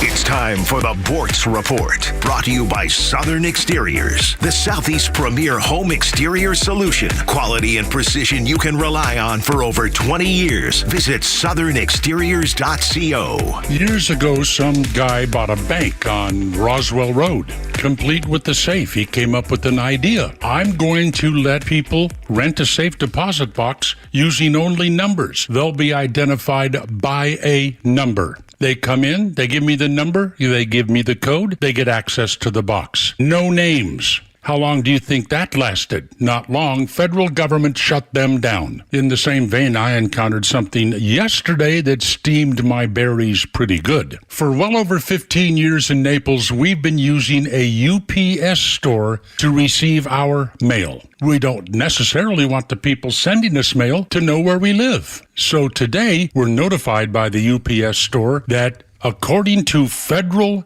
government regulations, we have to come in and sign paperwork that notifies the government of the actual residence address of everybody that rents a box there. You have to present a picture ID, driver's license, passport, something like that, plus you also have to provide a secondary piece of information, a mortgage, an automobile registration, some other official documentation that verifies your home address. If you don't do this, then they are going to cancel your box and you won't be able to receive mail there anymore. What is this? It's all an attempt by the federal government to make damn sure that you can't receive a piece of mail or a package at this UPS store without the government being able to track it right to your home. This is not the type of government that was envisioned by our founding fathers, and not the type of government that I eagerly approve of. Hey, government, get the hell out of my face, please. This is a bit much. Neil Bortz, XTRA 106.3. Hey, it's Tug. When it comes to your home, Southern Exteriors has you covered. Roofing, siding, gutters, windows. If it's on the outside, they do it all. For over 20 years, they've been the go-to for homeowners across the South. And right now, you can get 0% financing for 12 months or 10% off any job. Don't wait. Call 877-9-SOUTHERN or visit southernexteriors.co today. Southern Exteriors, where the outside matters most. You know the old expression, I love it when a plan comes together? Well, with our First Liberty Notes, this has been so true. Hello, I'm Brant Frost, founder of First Liberty Building and Loan. You hear about our family's company all the time right here on the station. For over 30 years, we've been the local lender who said yes when the big banks say no. A couple of months ago, we opened up our First Liberty Notes program to Main Street investors just like you, and the response has been just incredible. Folks from airline pilots to physicians to even pastors are now earning 8 to 13% interest rates while helping to fuel the growth of local small businesses. If you're a qualified investor with a minimum of $25,000, you too could be earning 8 to 13% interest. We'd love to have you join our First Liberty family today. Go to firstlibertyga.com and see if our First Liberty Notes are right for you. Go to firstlibertyga.com. That's firstlibertyga.com. First Liberty Notes are not obligations of or guaranteed by any financial institution and are not secured by any collateral. They are not FDIC insured or guaranteed by any government agency. You could lose money. SEC accredited investor status must be verified. Securities not offered in any jurisdiction jurisdiction in which it is unlawful. Hey, homeowners, it's Flounder, and I'm here to keep you warm. Well, I won't, but my friends at Dobbs Heating and Air will. As a new homeowner myself, I prefer working with local, family-owned companies who value what matters to me and treats my home like it's their own. The Dobbs family have a passion for what they do, and taking care of people is their primary goal. So if your home needs help staying warm right now, call Dobbs Heating and Air and experience the Dobbs difference. And check them out online at dobbshvac.com. Join A Second Chance Bail Bond CEO Daniel Madelon and host Tug Cowart for the weekly radio show Back Your Blue. They will highlight special initiatives, criminal justice programs, and community events aimed at keeping our communities safer. Tune in Saturdays at 10 a.m. to learn some good news about and from the law enforcement and justice communities. This week's guest is Bernard Carrick, former NYPD police commissioner and a consultant to Donald Trump. Tune in on Saturdays or catch up on all past episodes wherever you get your podcasts or at thepodcastpark.com. No one plans on going to jail, but when it happens, it's important that you know who to call. Call A Second Chance Bail Bonds, where we believe everyone deserves a second chance. Whether your loved one's been arrested in Cherokee, Clayton, or any of the other metro Atlanta counties in between, A Second Chance Bail Bonds works fast to help expedite release within hours. A Second Chance. It's better to know us and not need us than need us and not know us. Call A Second Chance 24/7 at 404-BAIL-OUT or online at atlbail.com. Out of the tree of life. That's the funniest damn thing I ever saw. Get the blue dot on her face. Yeah. Oh, sorry. Testing 3, 420. And everything started into hum. Hey, that's old Dead Eyes. Chairman of the board, Frankie. Still, it's a real good bet. The best is yet to come. Had a voice, had a style. 5'8", 90 pounds. Best is yet to come. 1995, a private party for 1,200 selected guests on the closing night of the Frank Sinatra Desert Classic Golf Tournament. 1996, Frank Sinatra sang before a live audience for the very last time. His closing song was "The Best Is Yet to Come." He's coming up in sports, too. Oh, really? No kidding? Well, I'll be darned. In fact, we have a celebrity thing coming up in sports in my history thing here in just 1 second. First of all, our birthday list includes Diane Baker, a famous actress of some time ago. She's 87. Diane Baker was in Marnie, one of the ladies stars in Marnie, also in The Prize, and she was in Silence of the Lambs. She was the politician and got her daughter back, or tried to get her daughter back from the monster. Diane Baker is 87. And on this day in history, it's kind of a sports-related situation here, kind of a horrible thing. 1997, on this day, a jury in Media, Pennsylvania, convicted chemical fortune heir John DuPont of third-degree murder, deciding that he was mentally ill when he shot and killed world-class wrestler David Schultz. I remember David Schultz from watching World Class of Sports, whatever, the ABC, all those other things. Wide World of Sports. I mean, David Schultz was a very famous coach, a wrestler and coach. Wasn't he Olympian? I mean, there was a movie Steve Carell played. Yeah. And DuPont died in prison December 2010, serving a 30-year sentence. He was 72, but he was John DuPont of the DuPont Chemical Company family. Freaked out and killed the wrestler. Wasn't he their sponsor and was taking care of all this stuff, and then he just I don't remember any particular cause. He was crazy. He said he was nuts. And I don't know more than that. Anyway, kind of brutal. All right, 404-741-1230, 741-1230, 422. Well, we got, are we ready to go? Yeah. Oh, hey, there we go. We got jokes, we got tweets, we got memes, we got all kinds of stuff. We got a game coming up, too. But at the moment, we got a little something we like to call Pete's Tweets. Is Ron Howard trying to kill me? What do you mean, sir? He's got a new movie coming out called Eden. Oh, God, no. It stars the two hottest young actresses on the planet. Yeah. Anna de Armas. Yeah. A moment, please. Yeah. And Sydney Sweeney. Well, here we go. That's Sydney Sweeney again. And they're in a threesome. Well, see, that's wrong. It's just wrong. Shut up and take my money. I'm buying that. It's called what? It's called Eden. Eden, yes, in Garden of. It's supposedly some people are tired of society, so they go to the Galapagos Islands, and she's involved in some kind of tortoises and that's a euphemism. Yes, I'm sure. Thank you. Rachel laments that it's hard to get an LGBTQ kids book published these days. To which Harry Potter author J.K. Rowling tweets, I had this crazy idea the other day.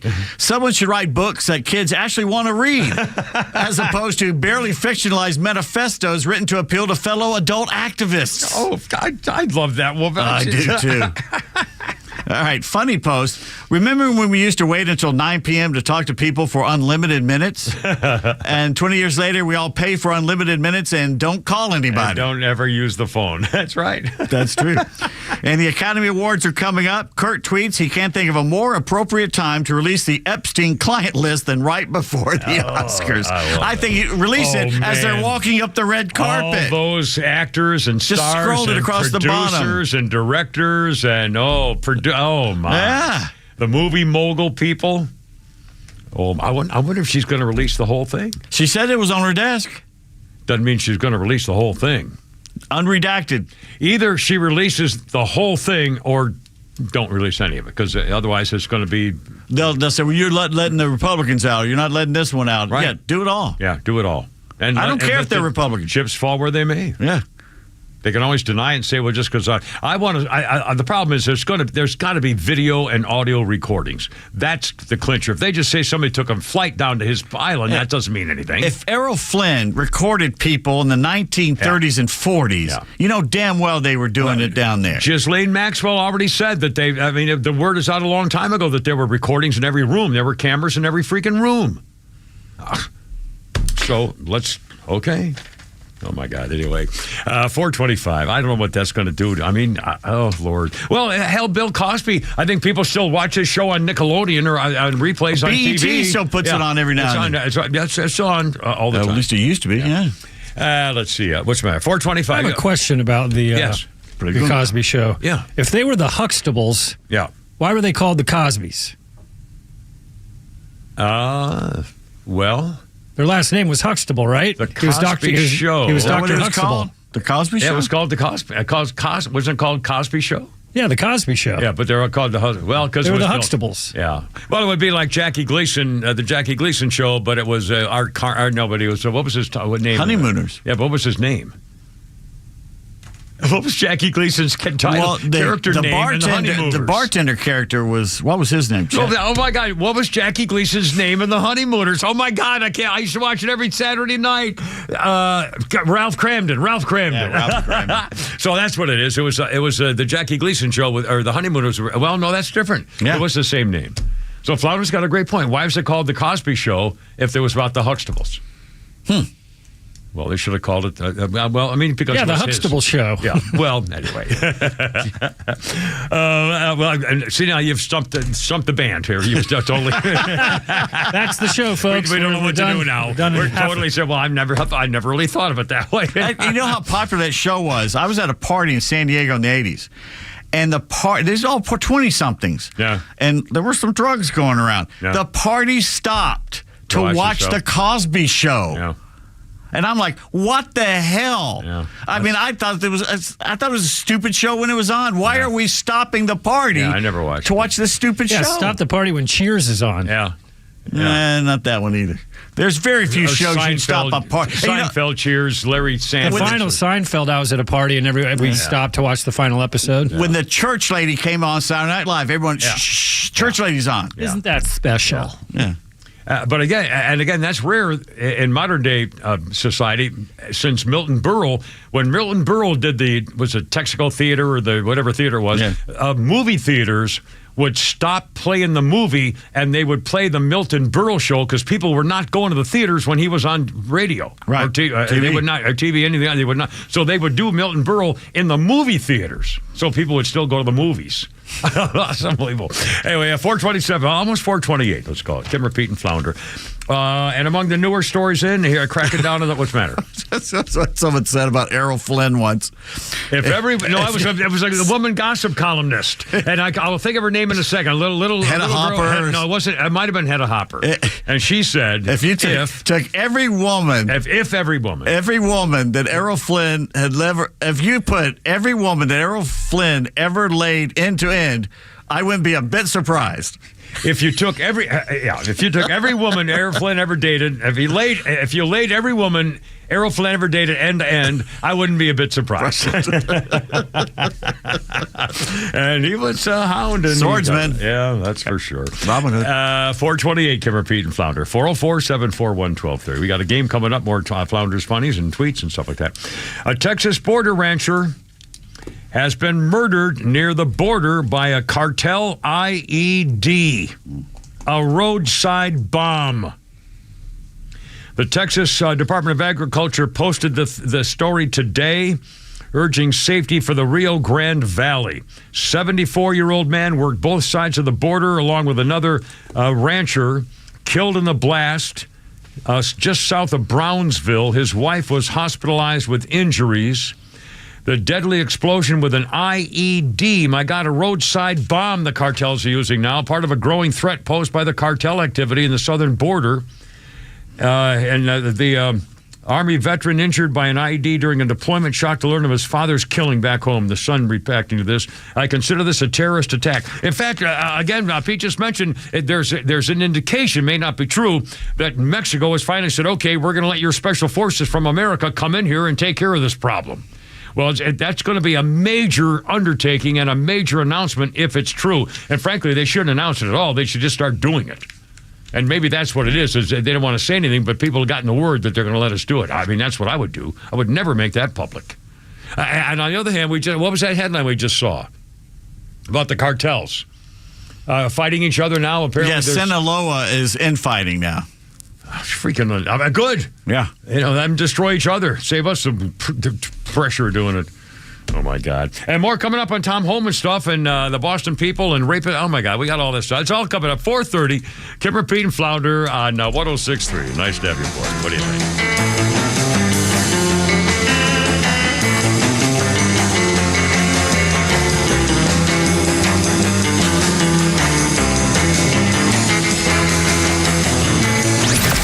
It's a Kimber. We've got your afternoons covered, all right, and the Morning Extra's got your drive-in from 6 to 10 a.m., too. The CBS polling, and they hated putting this poll out. I'm surprised they did. These numbers are not good. Not for us, anyway. Let's let the country know. Donald Trump is delivering on the promises he has made. 70% approval. The Morning Extra, 6 to 10 a.m. on Extra 106.3 FM and the Extra app. Hey, it's Tug. When it comes to your home, Southern Exteriors has you covered. Roofing, siding, gutters, windows. If it's on the outside, they do it all. For over 20 years, they've been the go-to for homeowners across the South. And right now, you can get 0% financing for 12 months or 10% off any job. Don't wait. Call 877-9-SOUTHERN or visit southernexteriors.co today. Southern Exteriors, where the outside matters most.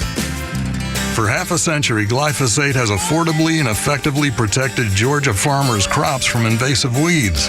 Without it, the impact would be felt beyond the fields, hitting Americans where it hurts, our wallets. That's why the Modern Ag Alliance advocates for farmers' continued access to essential crop protection tools, so food prices don't rise even more. Get the facts at controlweedsnotfarming.com. Paid for by the Modern Ag Alliance in support of Georgia farmers. By texting 64000, you agree to receive recurring automated marketing messages from Real Success. Message and data rates may apply. No purchase required. Terms apply. Available at ourrealsuccess.com. Do you want to learn how to make money flipping houses and acquiring rental properties right here in Atlanta? We're offering a handful of motivated individuals the opportunity to attend our workshop right here in Atlanta for free. That's right. We'll give you 2 free tickets when you text FLIP to 64000. Atlanta is the perfect market to flip houses and build rental income. Discover the simple steps developed by Joe Arias, one of real estate's greatest rags to riches stories. You'll learn to flip properties and secure rental properties without using your own money and in your spare time. Don't miss this opportunity. Come to a complimentary live 2-hour workshop this week right here in Atlanta and learn how to start making money flipping homes and building long-term wealth with rental properties. To get 2 free tickets, text FLIP to 64,000. Text in the next 10 minutes, and registrants will also receive a free copy of our Funding for Deals guide. Text FLIP to 64,000 for 2 complimentary tickets. Text FLIP to 64,000. It's Shoney's big boy hair. We're talking about Buck Sexton's on Fox News right now. That Usually hair. it's Clay. There's almost always a guy doing it. I was right. Here's last time. It was long ago. This would be, of course, Bob Seger. She was a queen of my night. I like this. I've always liked this song. I don't like him. I like this song. He had some good songs. Yeah. 1981. Grammy Award winners on this day include Bob Seger, Best Rock Performance for Against the Wind. Pat Benatar, Best Female Performance for Crimes of Passion. Christopher Cross, Best New Artist, Best Song for Sailing. And Best Rock Vocal Performance, male, went to Billy Joel for Glass Houses. Bob Seger, Best Rock, 1981. Play a little Bob Seger here if you want. She held me oh so tight. Wish I didn't know now what I didn't know then. Against the wind. Against the Wind. Bob Seger.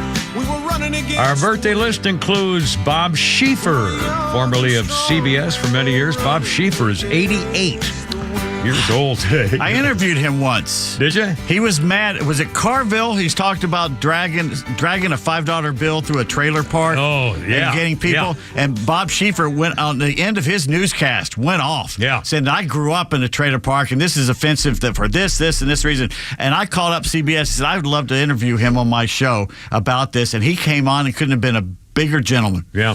Wasn't it the Jimmy, not Jimmy Swaggart, but the other one, talking about the church secretary? Was that the case? Or was Jessica Hahn? Jessica Hahn, or was that, it wasn't Monica Lewinsky. I thought it was something to do with Clinton. Maybe it wasn't. But I don't, I think it was, no. It was the Clinton with the one with the big nose. Paula Zahn. No, not Paula Zahn. Paula Yeah, I think that was Paula Jones. And they said that she's what you get when you drag a $5 bill through a trailer park. Yeah, and Bob Schieffer just... And in fact, her boyfriend was kind of a trailer park guy, and so was she at the time. I mean, they really attacked her on it.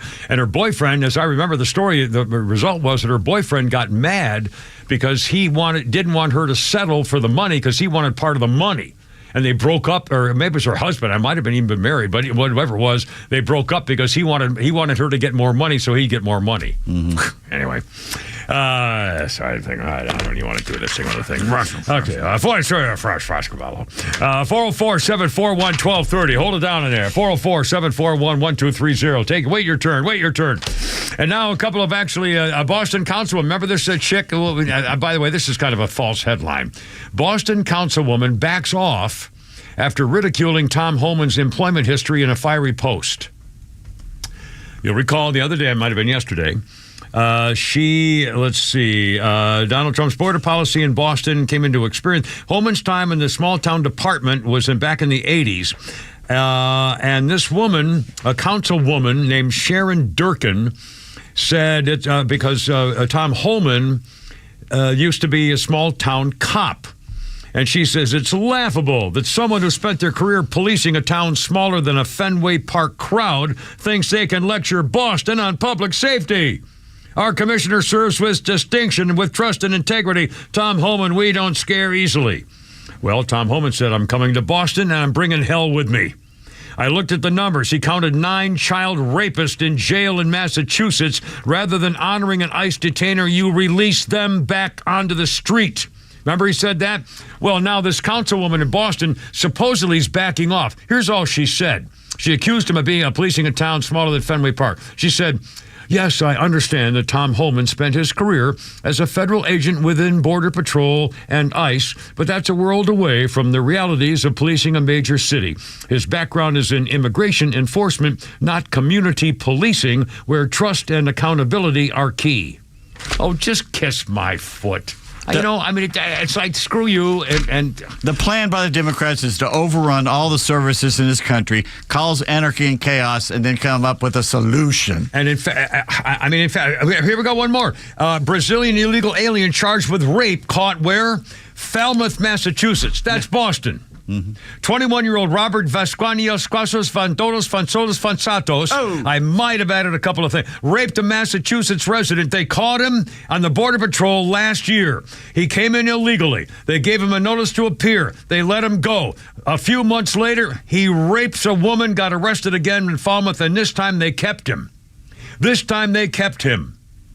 He was caught in illegal activity, and the same people in Massachusetts, like the girl governor, is saying this is an outrage. And she also complains. She wants to take away their right to shelter law now because they found out that their illegal criminals were using their shelters they were paying for their criminal activities. Yeah. And the girl governor says, this is an outrage now. Yeah, well, it's your fault, you dirty, rotten, stinking traitor. I hate these people.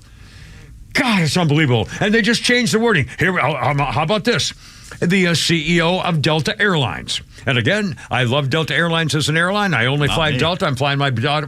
For the record, I'm flying my daughter in first class. I spend my money on Delta. I love Delta. And their CEO can kiss my foot. This is the same guy who let some sissy flight guy employ some sissy belittle and detract from the United States Marine woman officer trying to save lives. And it was just disgusting. And they just let it go like nobody ever got in trouble for nothing. For the freaking Delta. I mean, it's just freaking just shameful. And now, check this out. Among the efforts by Donald Trump to roll back DEI stuff, they're bragging at Delta that promoting its DEI initiatives as merit-based people initiatives are core to its business. In other words, they're promoting DEI now as merit-based DEI. Delta's the most profitable airline in America. And they are not saying anything about the female flight officer, the first Delta airline pilot to land the airliner upside down. They wouldn't even admit that she was at the controls. They tried to, hide it because they were afraid it would look bad, which it does. They have an annual report retaining its section on DEI with new wording. Here's all they did. Here's what Delta did. Here's what Ed Bastian did. Subtle changes, including addition of the words merit-based, which echoes verbiage in one of Donald Trump's executive orders. But he said, we don't have DEI initiatives. We have people initiatives that are DEI with merit basing. Well, I mean, the balls on these people. They're not changing anything. No, they're not. Coca-Cola's supposedly doubling down on it, too. Pepsi's going away from it, but Coca's supposedly running toward it. God. And here's another story on the border business. In California, Southern California, people, and they're trying to identify the groups. They know where they come from, but unidentified operators right now are posting pictures, photos with names, pictures, and phone numbers of custom enforcement agents all along Southern California's border neighborhoods. Interfering with ICE operations, of course, is a federal crime. They're having them written in Spanish. Here's the posters. They're putting the names and pictures and phone numbers, all the identification stuff of the agents in pictures and posting them on wherever. They're written in Spanish. The posters in Spanish. They translate, quote, "Careful with these faces. These armed agents work in Southern California, racially terrorize and criminalize entire communities with their policies. They kidnap people from their homes and from the streets, separating families and fracturing communities. Many people have died while locked up in jails, prisons, and detention centers." They are, according to the enforcement people, clearly putting targets on the backs of law enforcement agents, shielding MS-13, shielding the Venezuelan gang, other vicious gangs trafficking women and children, kidnapping, ransoming, poisoning Americans with their drugs. And they're just blatantly saying, well, This just in from the Babylon Bee. What's his name? Crenshaw, what's his name? Yeah, Dan Crenshaw. Dan Crenshaw tries to kill Tucker Carlson, but instead runs into a pole because he has no depth perception. Man, what I feel. That's rough. They also tough crowd. They also had another a rough room. Donald Trump fired after forgetting to reply to Elon's email. And there was one other that was. We were talking about house hunter things commercials over there earlier. Here's another one. The sign of the times. House Hunters episode, a TV show. House Hunters episode derailed after BlackRock buys all 3 properties. All these commercials you're seeing about how easy it is to sell your house to these corporations. Yeah. There's 2 of them. They're buying up every single family house in America. Yeah. Do you think you'll ever own anything again when they have it? There you are. I mean, we'll see. I mean, they've told the plan. You'll own nothing and you'll be happier. Yeah, it's all going to be HMOs too. I mean, it's all going to be rental property stuff. Where oh man.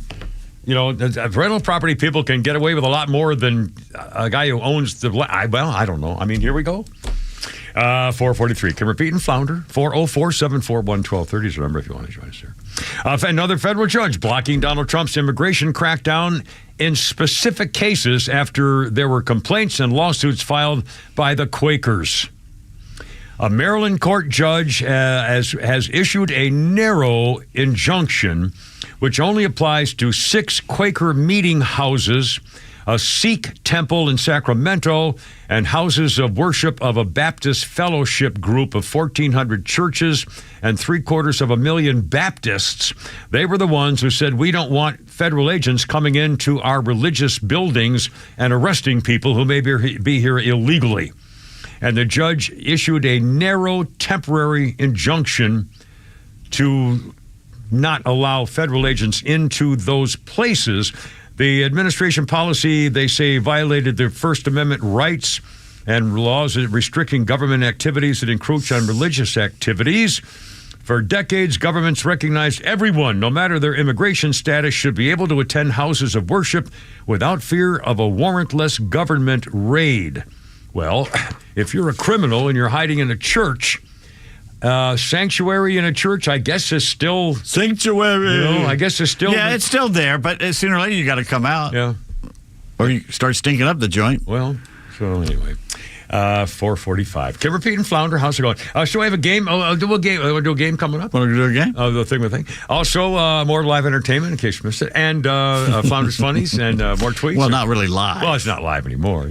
And we're getting a lot of reviews, and they don't seem happy with it. Well, no, I'm so sorry. I just hurt my feelings. Well, I know you did the. I mean, I labored over that. Well, what we'll have to do. We'll just have to do more and more and more until they get it. Until they get it. Until the common rabble gets it. I'll have to start going back and doing my 9-minute ones. Oh my God! But they take me all weekend. It takes me 3 days to do those rainy day feeders. 445. Can repeat and flounder. It's a beautiful sun. It's freaking 70 degrees. Lovely. 70 degrees. Yeah, give her feed flounder. Oh, yeah, there we go.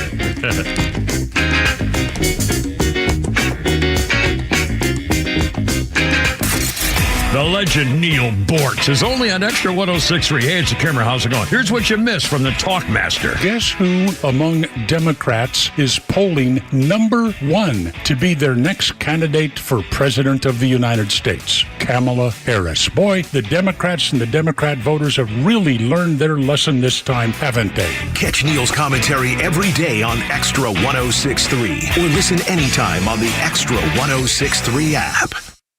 Are you tired of dealing with drafty, inefficient windows? Do you have certain rooms in the house that you can't keep cool in the summer or warm in the winter? Hi, I'm Dan Watkins with All Four Seasons Garage Entry Doors and Windows. It's time to upgrade these old windows. Replace them with double-pane, beautiful, energy-efficient windows. Your new windows will help you regulate a perfect temperature throughout your house. Start saving big money on your energy bills and improve the curb appeal of your home. Give us a call today at 770-517-7078. Advisory services offered through Master Plan Retirement Consultants, Inc., a registered investment advisory in the state of Georgia. Insurance, tax, and commodity services offered through Fricks & Associates, Inc., DBA Master Plan Retirement Consultants. The aforementioned are affiliated companies.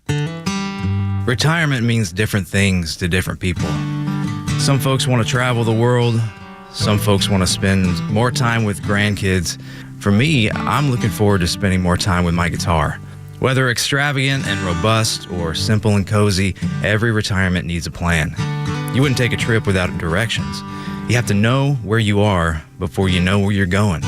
Master Plan Retirement Consultants have helped many like you plan for their own retirement. Not only does Master Plan help you create the roadmap, they join you on the journey. So whether you want to travel the world, become a pickleball champ, or just looking for a good porch, a sturdy rocking chair, and an acoustic guitar, remember to plan well because the destination is worth it. Visit masterplanretire.com to schedule your complimentary consultation today.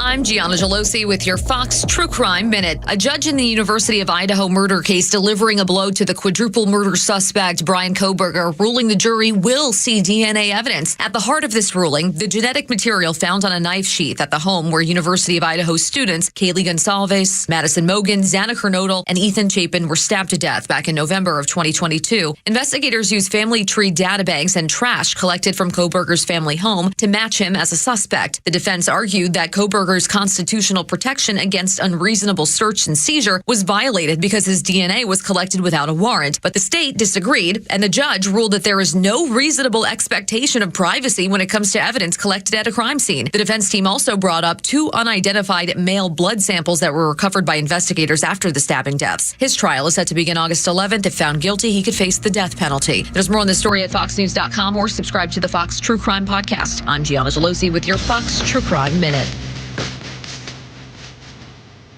I still love this song. In fact, when I was in Chicago for a couple of years in the 80s, and they assigned me to cover Wrigley Field, cover the Chicago Cubs, every home game for the season when they won the division. Leon Durham at first base in the Gatorade glove incident, and Gary Matthews and Ron Sandberg and all those guys. And, man, that was... How'd that season end up for? Terrible, as it should be, and that's the way it goes. But this song, they played, this was the starting song. This was the song that welcomed the fans in the stadium. And what's really great, it's by Van Halen, of course, Jump. On this day, 1984, which was when I was talking about this, started a 5-week run at number 1, number 7 in Britain. David Lee Roth wrote the lyrics after seeing a television news report about a man who was threatening to commit suicide by jumping off a high building. David Lee Roth thought that one of the onlookers of such a scene would probably shout, go ahead and jump. Well, I recall doing that myself one time. I was on the air and I got criticized for it really badly. Phone calls take priority. Leela, you're on the radio. Hey, baby, how's it going? What's up? It's doing fine. I want you to know that I thought the Rainy Day Theater was a groaner of the highest quality. Well, now, see, that's a start. That's a lot better than the other way. I groaned. I thought that was a good pun. Yes, I enjoyed that. Well, but that probably says something about my sense of humor. Thank goodness. Anyway, as far as favorite shows, way back in the 70s when the Muppet Show first started airing in this country, my husband and I loved it, and we would schedule our lives around it. We had a small portable TV from Western Auto, and when we would go out with friends who also liked it, and if we had like a picnic or something at Lake Lanier, whatever, our TV was able to hook up to the car so we could watch it. Well, 7:30 came around, and we would set it up on a picnic table, and there would be 6 or 8 of us around this picnic table, hovered over this portable TV so we could watch the Muppet Show. Oh, be darned. So, yeah. Wow. We had our favorite. And that was like 50 years ago or something, right? I mean, my goodness. 70s. Yeah. Holy cow. Wow. Well, listen, thanks for the memories. Thanks, Leah. You have a great day out there, sweetie. That's cool. Have a wonderful day. 451, Kimber, Pete, and Flounder on 106.3. 404-741-1230. Our birthday list includes Sally Jesse Raphael is freaking 90. Damn. She was that Red Glasses girl, did the talk show for years and years and years. I thought she was kind of silly, but she was successful for years. I mean, she had a TV show, so God bless her. And on this day, in fact, Leela, you'll enjoy this too, perhaps. Speaking of old TV shows, 1972, American Style, the TV show Love American Style, airs a segment called Love and the Television Set. On this day in 1972, Love American Style, a segment called Love and the Television Set, later retitled Love and the Happy Days for syndication. With Ron Howard, Marion Ross, Anson Williams, Happy Days was a spinoff of the segment starring Howard, Ross, and Williams. Centers around their family becoming the first on the block to get a TV set. It forced Richie to choose between his best friend or Arlene to come watch the big fight. George Lucas saw the episode and cast Ron Howard as the lead in his 1973 film American Graffiti. And it started with Love American Style in 1972. What a strange story. Kimber, Pete, and Flounder, how's it going? 404-741-1230. How about you want to do a little thing here, Flounder? You want to do this here? Just do a little something here. We got memes and tweets. We got Flounder's Funnies coming up here in a second. Holy crap, it's Sports Shirley. But first, we got Pete Davis. It's game time. Hey, who's next, Johnny Olson? All right, Flounder, you got to play too. I'm going to read you to a list of things. All right. And when I'm finished, you tell me what this list is about. Okay. List. Are you ready? Right. Lemon yellow, violet blue, blue gray, orange red, maize, raw umber, orange yellow, green blue, blizzard blue, magic mint, mulberry, toll blue, and thistle. I'll bet it's some kind of European candy or gum flavors or something. All right, Flounder? I was going to say a candy flavor. Candy flavor. You're both wrong, so guess again. Wow. Well, then in that case, it would be... Is it a color chart? Blue, yellow, No. lemon yellow, blues and things. Everybody had these. Everybody used them. Back at the time when you're listening to Ernie sing his Rubber Ducky song, you'd probably be playing with these. Tiles of... no. Legos? No. Oh, my God. I can't... How about a hint? Not pickup sticks. You play with it. It's kind of an artistic thing. Oh, my God. Oh, crap. Say no, Play-Doh? not crap. Say Not Play-Doh? Play-Doh? No, but that's closer. Play-Doh. Not Play-Doh. Oh, well, then it's clay. No, it's not Crayons? clay. What? Crayons? Crayons! Oh, okay. Well, I was going to say that, and I thought, well, I've never heard those colors before. That's right, because they don't have them anymore. They're gone. And oh my God, very thistle. cool. I never knew thistle. Mulberry looks like a pretty cool color. I've never heard those colors. Yeah, I can see you can see the colors in your little picture there. It's pretty cool. I'll be damned. Now, if I would have said markers, would I have been correct? Or No, it has to be crayons? crayons. Markers are. What's crayons made of? Wax. That's not really wax. I think it is. Like oil? Oil and wax, maybe. I hated crayons because remember when they had the thing where you could sharpen them and it never worked? No. It was in the box you got. Remember, you could get the big box that had multiple layers? Yeah. And you got the big 64 box. Yeah. You'd open it up and first you smell it. Yeah, right. And then you didn't want to touch it. Yeah. Because it was pristine. It was beautiful. They had beautiful points. Because all the crayons were sharp and pointed and you wouldn't let any of your friends mess with them? No. Yeah, that's right. You fight over them. You stab each other with. As it should be. Oh, mercy. I was a big fan of coloring as a kid. I loved coloring in crayons. And He's still doing it. Yeah. I always like telling the story my first time board hopping with you guys when we went to break and I look at you coloring circles and you started smelling a permanent marker. Well, in fact, I've got some today that yeah, it was green. It was green, too. Yeah, Pete smells my magic markers, and I'm the guy who takes I have to go buy special ink pen ink that's smooth flowing and that it comes out really soft and smooth. I hate fine point stuff. Although I only use, when I'm doing coloring books, I use the fine point because they do all the little teeny lines and stuff. Nothing beats mimeograph paper. Well, yeah. Oh, in fact, as a teacher, who wants to help with a mimeograph? I do.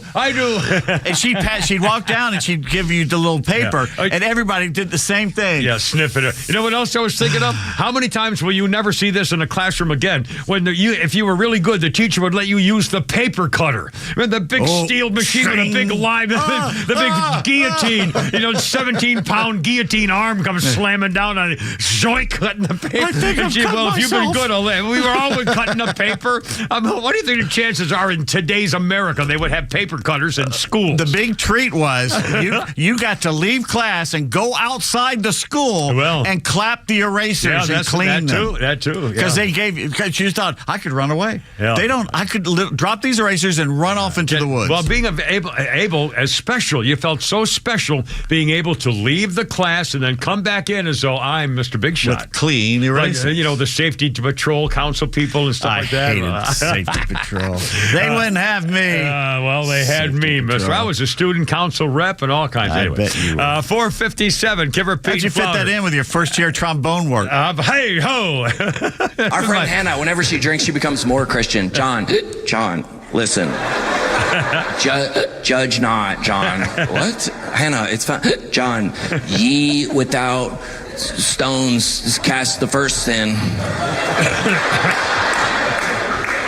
If you're not laughing at that joke, I'm judging you so hard right now, dude. That's one of our main verses, but okay. John, listen. Are you leaning on the bar? Where am I supposed to lean? It says not on my own understanding. Okay, that's pretty good, actually. How many five fingers am I holding up? I walk by faith, not by sight, John.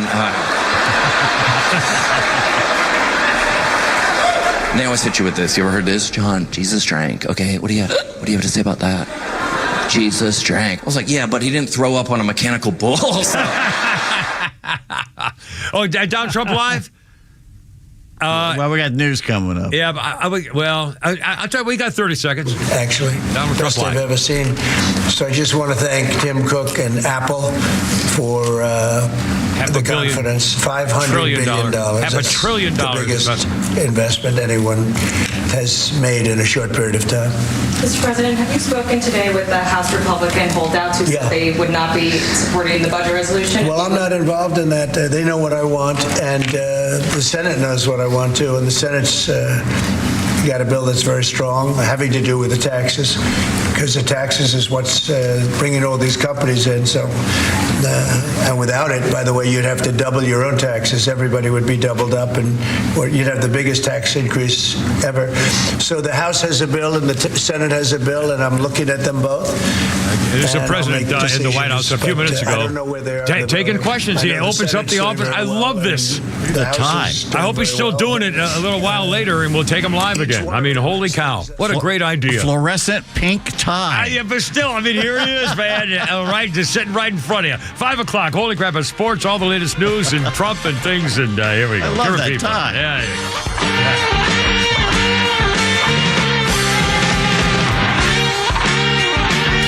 go. WFOM and W292 EV Marietta, a Dickey broadcasting station. This hour is presented by Lee Brandt Jewelry and Watches.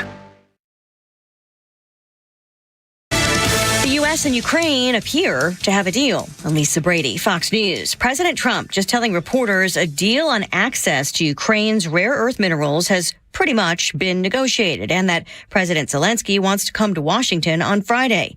3 senior Ukrainian officials say there's agreement on a framework for a broad economic deal. Ukraine trying to win ongoing U.S. support, as President Trump also pushes for a peace deal with Russia. Russia, meantime, has been launching more attacks in Ukraine. Just overnight, Russia unleashed more than 200 attack drones. Ukrainian officials say they also shot down 6 cruise missiles. And throughout the recent evenings, sirens have been blaring pretty much every few hours. Fox's Alex Hogan in Ukraine's capital, Kiev, where civilians tell her they're pleading with the U.S. not to give up on Ukraine. While signing more executive orders, President Trump just announcing a new immigration program, visas for investors, what he calls gold cards, to be sold for $5 million to foreigners who want to move to the U.S. and create jobs. Also telling reporters it's possible Russian oligarchs could qualify. Federal workers get a second chance to avoid possibly being fired. White House Press Secretary Caroline Leavitt says there is no confusion over a request from Elon Musk for federal workers to list 5 bullet points of accomplishments this week. The president and Elon, his entire cabinet are working as one unified team, and they are implementing these very common sense solutions. Musk initially set a Monday night deadline and warned failure to comply would be viewed as a resignation, but several agencies have cautioned employees about responding. Agency heads will determine the best practices for their employees at their specific agencies. Musk will attend the first cabinet meeting of President Trump's second term tomorrow. Fox's Jared Halpern at the White House. America is listening to Fox News. Let's see, if something costs less, a lot less, but people are actually happier with it, that sounds like something to look into, and that's MetaShare. Maybe you've heard joining MediShare can save you or your family up to $500 a month, and that's huge, but it's also true. People are just happier with it. They love being part of something that reflects and promotes their values and what they believe in. MediShare works, too. It's been around for 30 years now, and members have shared more than $7 billion of each other's bills. People love having telehealth and a huge nationwide PPO network, so yeah, really, you can save a ton and like it better. Imagine being happy with how you're taking care of your health care, whether you're self-employed or part of the gig economy, or you just want a plan that you're happy with. Here you go. You can call right now and get a price within 2 minutes. A very, very smart use of 2 minutes. Here's the number you need. It's 866-89-BIBLE. That's 866-89-BIBLE. 866-89-BIBLE.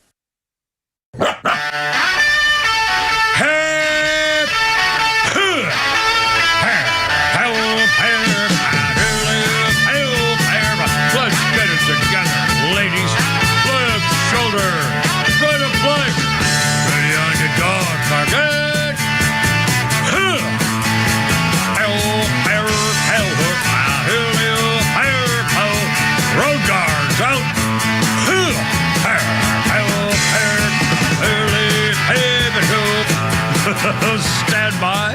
It's only me. It's only the giver with Pete Davidson Flounder. And all of a sudden now Donald Trump is the agent of chaos. Yes, the Democrats have they have a new phrase now all over the headlines. Donald Trump is an agent of chaos. He's raining hatred on America. Oh, my God. This is freaking hysterical. The way the media is reacting, the way they're turning on themselves. I mean, everything's imploding. I just freaking love it. And again, and by the way, we'll mention a local Georgia congressman is trying to get everybody kind of slow down because it's going so fast. They really don't know what to do. I'll talk about that in just a second. Anyway, how's it going? It's only me, the Kipper, Pete, and Flounder on 106.3. Here's the number, 404-741-1230. 741-1230. And coming up, we got the latest stuff on Elon Musk and the Doge thing and the court cases and Pam Bondi. And they apparently have found out who the leakers were on some of the border security issues, and she's going to go after them and get them. Geez, we got so much here to talk about. Well, I mentioned on the Doge thing, there's a Georgia congressman, Austin Scott, Republican Georgia, is concerned about the Republican lawmakers not being on the same page as the White House and Elon Musk. He wants to see better communication between Doge, the president, and the House because he says we're getting fed to the wolves. Elon's just tweeting. It's like we're getting left out. Don't know what's going on. I'm going to echo Austin's comments. So, it'd be nice to have some leads and some heads up here where there's a lot of questions. Let's make sure we're putting out the accurate information that's all the same. Other lawmakers are saying he referred to people on federal benefits as parasite class. What Elon's talking about is taking those who are gaming the system as parasites, but Austin looks at it differently, which is fine. But he said his people took offense to that. Well, here we go. Anyway, I mean, let's not have Republicans start turning on themselves like the Democrats are doing, please. They're always doing that. That's all they every single time, and I'm hoping this is not the beginning of it. A couple of Republicans are saying, "Wait a minute, what's going on here?" Because they feel left out. Well, it's going fast because you're useless. Yeah, get on the program. Yeah, get out of the way. Yeah. Just let it happen. Never mind worried about words. If someone calls you, if Elon Musk says some of these people are parasites, let it go. It's not a thing. It doesn't make any difference. It's not an issue. And if you make it an issue, you got me to just talk about it. How many times have we seen in our lives Republicans get a hold of the House or the Senate or all three or whatever and sit on their hands and do nothing with it? Yeah. Well, there you are. And again, so this may be the start. I certainly hope not. 404-741-1230. A couple things, major shake-ups, including who will be covering the media at the White House, the White House press corps. And that's because Caroline Leavitt has made a couple of announcements here. In fact, we'll play cut number 5 here, Flounder. Caroline Leavitt announces major White House media shake-up. The White House Correspondents Association is normally assigned in the pool, by a democratically elected group of the journalists to keep the White House from gatekeeping access. Donald Trump's new White House has said, now, wait a minute, AP's gone because they did the whole Gulf of Mexico, not Gulf of America thing, and they're kind of just being iffy, and Donald Trump said, screw you, we don't need you. So Caroline Leavitt has now made a couple of things clear about what the history has always been at the White House press corps and what it's going to be now. Flounder, if you would, sir, number 5. As you all know, for decades, a group of D.C.-based journalists, the White House Correspondents Association, has long dictated which journalists get to ask questions of the President of the United States in these most intimate spaces. Not anymore. I am proud to announce that we are going to give the power back to the people who read your papers, who watch your television shows, and who listen to your radio stations. Moving forward, the White House press pool will be determined by the White House press team. Legacy outlets who have participated in the press pool for decades will still be allowed to join. Fear not. But we will also be offering the privilege to well-deserving outlets who have never been allowed to share in this awesome responsibility. Just like we added a new media seat in this briefing room, legacy media outlets who have been here for years will still participate in the pool. But new voices are going to be welcomed in as well. As part of these changes, we will continue the rotation amongst the 5 major television networks to ensure the president's remarks are heard far and wide around this world. We will add additional streaming services which reach different audiences than traditional cable and broadcast. This is the ever-changing landscape of the media in the United States today. We will continue to rotate a print pooler who has the great responsibility of quickly transcribing the president's remarks and disseminating them to the rest of the world. And we will add outlets to the print pool rotation who have long been denied the privilege to partake in this experience, but are committed to covering this White House beat. We will continue to rotate a radio pooler and add other radio hosts who have been denied access, especially local radio hosts who serve as the heartbeat of our country. There you go.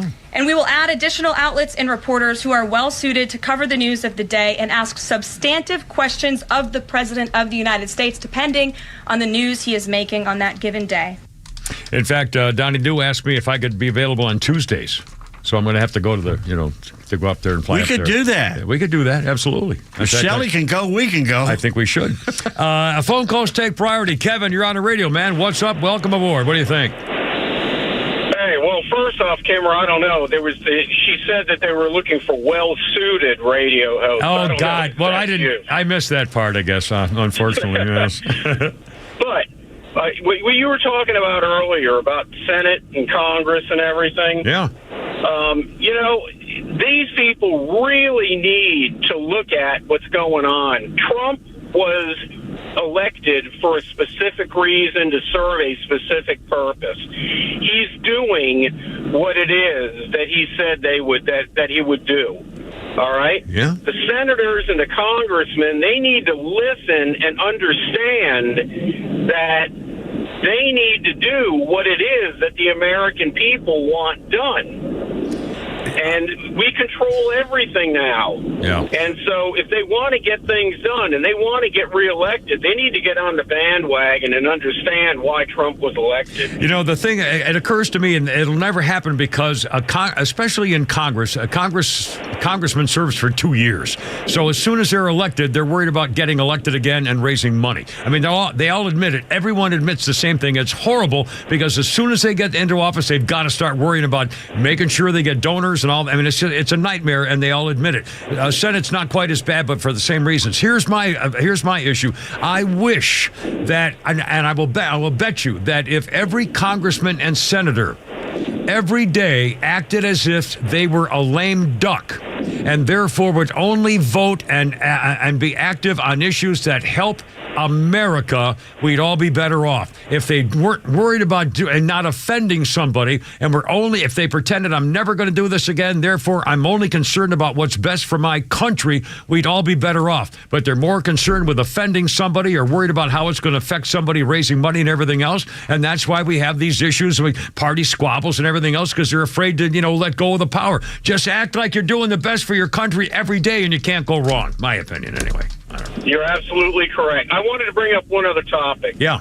And it was schools, all right? Yeah. Trump is planning on getting rid of the Department of Education, turning it back over to the state control. Right? Yeah, yes, sir. Great idea. But you know what the states should do, which they won't do. Yeah. But what they should do is currently, and I looked this up, it's like $17,722 per student in the public school system. Yeah. All right? Take that money and allow the parents to select what schools they want their kids to go to. My daughter was in a private school. And it was a private Christian school, but we only paid like $1,200 a month. Yeah. And so and she received a phenomenal education. And so that's $14,400 a year versus the $17,722, something in that ballpark. Yeah. So these people could be sending their kids to good schools, and then the public school system would learn, hey, look, our enrollments dropped by 50%, and they would have to get their acts together. Yeah. Well, again, and the problem with that, of course, when the property values, all of a sudden the politicians are going to property values are going to go nuts to pay for the people who would no longer. I mean, it's you're right. The whole educational system really is way outdated. You can't just put hundreds of kids in a big building and hope they learn from leftists who are do-gooders and hard and just babysitters. And it's the whole thing is horrible. It's got to be. Every school should be like a private school. Yeah, exactly. Yeah, my daughter had like 15 kids in a class. Yeah, I'm a preppy. We had 10. And I've said this many times. We have the money from the education department alone and the budgets in America to make sure that every school would have a classroom with maybe 8 or 10 kids in it and about 3 teachers and assistants, every single technological advancement, computer links and everything else to make sure that every kid basically has his own tutor, to make sure that in the classroom they get it, they do it, they know the work, and everybody would be better off. And we could afford it. We have the money. And we're never going to do it. Never going to happen. Yeah, but not in a classroom with 50 kids. Yeah, I know. Kevin, thank you, man. I really appreciate it. 514. The meatloaf. Sorry. Inseminated person. Meatloaf. Inseminated person. If you're in Wisconsin now, you can't say mom anymore. Thank you. 514. Well, I had to spell it out for somebody. Anyway, Kevin Pete, shut up. Pete Davis, shut up. Leave me alone.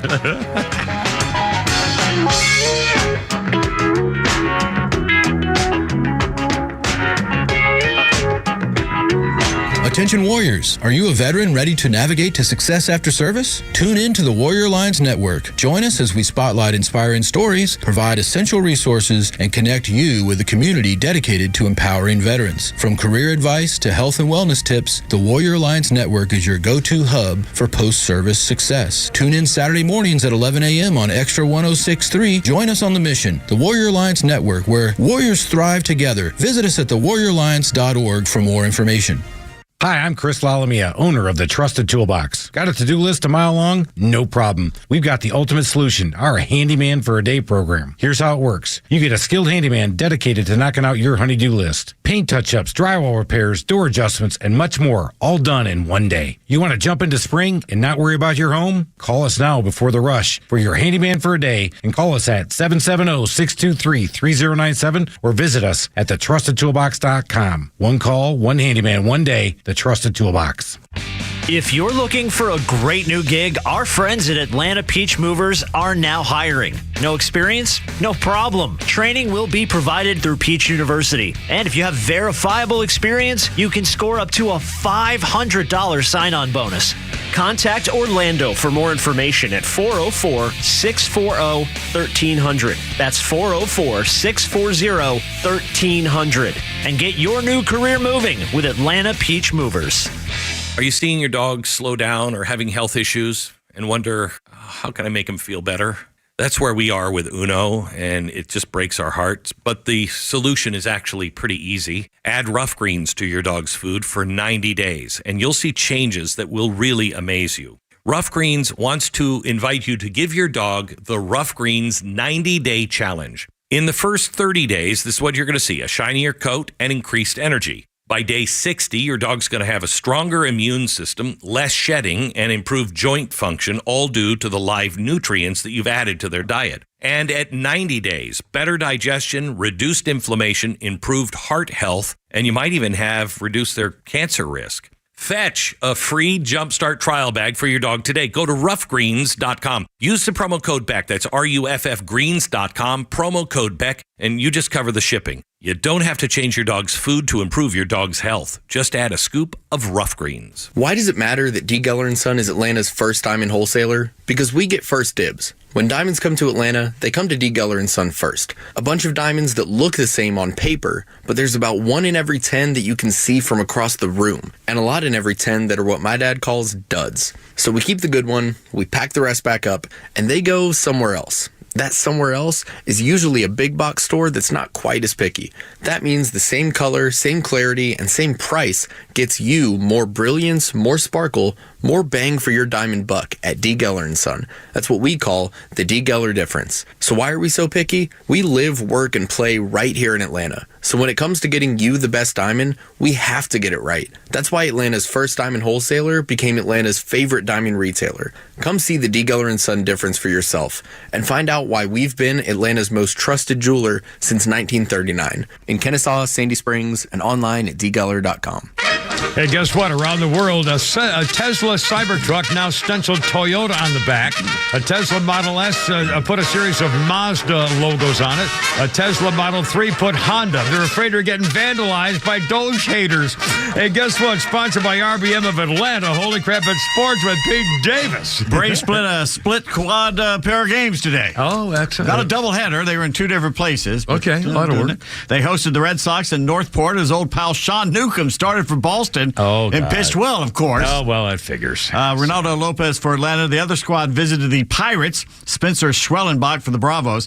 The Braves nipped the Bucks 2-1. Schwellenbach 2 innings pitched, 1 hit, 2 strikeouts. De La Cruz and Marisnik, the RBIs, both with 2 outs. The other Braves team spanked the Bo Sox 6-1. Pierce Johnson the win. Marcell Ozuna his first home run of the spring. Sandy Leon hit his second. Good. Yeah. Ronaldo 2 innings pitched, 1 hit, 2 strikeouts. After 45 years, the Yankees will finally stop doing something that never made any sense to me and many others. Yeah. After every home game, win or lose, the Yankees played Frank Sinatra's New York, New York, which is weird coming after a loss. Yeah. So from now on, they're only going to play it after a win. As one fan put it, playing New York, New York after losing the World Series was just embarrassing. Yeah. It was. That's when it started, when I said, now, wait a minute, why do we keep doing this? It was just happened. They played New York, New York. It was their start. I mean, that made sense, but it hurt feelings in these days. This will come as no surprise, but the Falcons had no clue what was going on with their $100 million quarterback this past season. Falcons interim GM Terry Fontenot and DEI hire coach Raheem Morris said today at the NFL scouting combine that they bothered to finally show up at one of these things. The Senior Bowl, Pshaw. Good sign. The team was unaware quarterback Kirk Cousins was dealing with an injury late in the season. Well, he's only the quarterback. Well, yeah, but he's got a locker by himself. I mean, you can walk in there and talk to the guy. Cousins told the NFL Network during Super Bowl week, they could have sent him an email and said, all you got to do is respond to this email, Kirk, and say whether you can play if your arm's hurt or not. You're not supposed to use your phone during the season. It gets distracting. I can see that, Says he got hit in Week 10 against the Saints, hurt his right shoulder and right elbow. Didn't tell anybody. Well, no, you don't want to. Never got back to where he wanted. They put him on the injury report one day during Week 11, mentioning that he was limited in practice. It was a walkthrough due to the right shoulder and right elbow issue. Cousins chalked up that injury report appearance to a clerical error when asked about it after the loss to the Broncos. Beyond that single injury report, Fontenot and Morris said the organization was not in the know regarding the injury.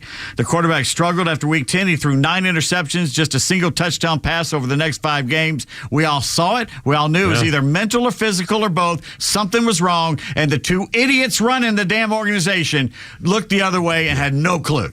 And by the way, if there's a physical issue with a star quarterback in the NFL, it's an emotional issue and a mental issue. Trying to deal with a physical issue. Of course he was messed up. And by the way, this has got to be a lawsuit. There's no way that they can just pretend this never happened and let it go. And those Falcons, they're great at pretending things never happened. Have they sent the official "we're done with you" notice or anything yet? Oh, no, he's their backup. They say it's not the proper way to have a backup getting $100 million. But you know what? That's the way we're going to go with this. Well, of course, this is really bad. Fontenot said he was on the injury report that 1 week. When a player is injured, we put him on the injury report, and that's the only time he was on the injury report. Who are you, Kamala Harris? So as far as we're concerned, that's the only injury we're aware of. Well, there you are. Yeah, this is not right. Why is he not fired? All of them. I know. Is there any shock in Falcons Nation that the very people who are supposed to be in the know about what's going on with the team are the most clueless of everybody? Where's the owner? Is he saying anything? Talk about clueless. Is he any comments about anything, any of this stuff? I hope he doesn't. He's part of the problem. The meddling. Yeah. The Rich McKays of the world he would never fire. Yeah, right. You got that roof going on time, though, didn't he? Yeah. Oh, wait a minute. No, it wasn't really quite either. It's leaking. NC State has joined the growing list of college football teams who have canceled their spring game. Head coach Dave Doran says it's because the Wolfpack has 2 new coordinators and they don't want anything new being leaked to other teams. In a related story, NC State has a football team. And 2 coordinators. Who knew? Just kidding. ESPN NFL draft expert and pumpkin pie enthusiast Mel Kiper Jr. has his mock draft 2.0 out. Oh, he does. Oh. I know you're waiting with bated breath. I love these mock drafts. I watch them, but if it's on ESPN, I'm watching it. Schmuck. Nittany Lions pass rusher Abdul Carter going number 1, according to Mel, to the Titans if they don't trade. Mel has dropped Buffalo's quarterback, that's the Colorado Buffalo's quarterback, Shadur Sanders, down to 7th and going to the JETS Jets. Wow. Kiper saying teams now don't view Sanders as a surefire top 5 pick. What's he got? The other Colorado guy, Travis Hunter. Travis Hunter. Yeah, he could be number 1. He could be. I mean, he's amazing. I've seen him. He's the best overall talent. Him and Carter probably the best overall talent going on. But the 2 quarterbacks, Cam Ward and Shadur Sanders, I mean, they're good for this year's draft, but in other drafts, they're comparatively. DraftKings disagrees, though, saying Deion Sun is a plus 650 to be the number 1 pick still by the Titans, who need a quarterback. Wow. And we told him that when they picked Will Levis, but they wouldn't listen, will they? Yeah. Volunteer starting defensive back Ricky Gibson is entering the transfer portal. Kind of shocked everybody. It's looking more and more like Travis Kelce will return for another year with the Chiefs. That's what their GM is thinking. The Hawks beat the Heat 98-86 last night. Onyeka Okongwu led with 17 points. Nice Irish kid. 17 points. Like watching him play. The New York Post and SI say the feds have arrested the alleged mastermind behind the massive point-shaving scandal worth millions of dollars in illicit profits. In the midst of the massive ongoing investigation that began with the exiled NBA journeyman Jonte Porter, federal agents have identified Shane Hennon as the alleged architect, saying he orchestrated perhaps the largest point-shaving scandal in American history, which may have included Heat guard Terry Rozier and at least 9 college games spanning the past 2 years. College games? Tip of the iceberg. Oh, obviously. Tip of the iceberg. This is going to involve every sport. And again, this is making sure you either do or don't make or miss a basket in order to affect the final score or the score. But how do they know what they're supposed to do? Miss a field goal. But again, are they looking for a final number? If you're in on the take, if they say here's $50,000 to help me throw the game, are they looking for the final buzzer to make sure they don't overdo it or what? Jonte Porter, I think it was with Toronto, basically would tell things that he was supposed to come in. He'd fake an injury. The over-under, he was going to score 9 points or something, and he'd have 8. He'd say, "Oh, my hammy," and leave. Okay, but he knew the gamblers knew he was going to leave the game. Okay, but he knew that the over/under in advance. Oh, yeah, hell yes. Okay, but my question is this: if they're paying a guy money, I mean, how's he supposed to know whether he should stop shooting or? In other words, is there a score level he's looking at to make sure he doesn't go over or under? Oh yes, it's got to be very complicated to try. No, it's not complicated at all. Okay, the bettors say you're going to score 25 tonight, but I don't think so. I think I'll score 23, and then suddenly I'm on the bench the rest of the game. See, I'm thinking about the outcome of the game. I'm not thinking about the individual. You can bet on individual play. Well, see, they got to stop. They got to stop the gambling on individual points because obviously it's up to you. There's no way to correct and to stop somebody from doing something illegal if you're betting on how many points he's going to score. Pandora's box is open. They're never going to close it. I mean, never. Well, then screw them. Then they get what they get. All right, then. Today in sports history, February 25th, in one of the worst trades in Major League history, 1972, the Cardinals trade Steve Carlton to the Phillies for pitcher Rick Wise. Now, Rick Wise was a good pitcher. Was a well-known pitcher. He was 17-14 the year before. He hit a grand slam or 2 grand slams and pitched a no-hitter. The guy was good. Yeah. Lefty, though. Carlton, God. With 27-10 the next year for last place Philadelphia that won like 40-something games. Place, 27 he would have won 30 easily on any other team. He won the first of 4 National League Cy Young Awards during 15 years with Philly. He was awesome. He was brutal. So he's okay. If you pick my all-time teams, and you say give me 4 left-handed starters, he's one of them. Yeah. Him and Warren Spahn and Sandy Koufax And then you throw another one in there, There's a lot of others could be. Lefty Gomez. There's so many you could throw in there. Fernando in his prime. The guy with the little teeny mustache for the giant. Randy Johnson. You could put him in there, absolutely. Who's your right-handed pitchers then? Oh, wow. Well, I mean, be Maddox. Yeah, but I'm thinking of old timers like Don Newcomb. Christy Mathewson, maybe. Cy Young. Bob Feller. Bob Feller, yeah. Bob Feller. Yeah. Nolan awesome Ryan. Old farm boy. Tom Seaver.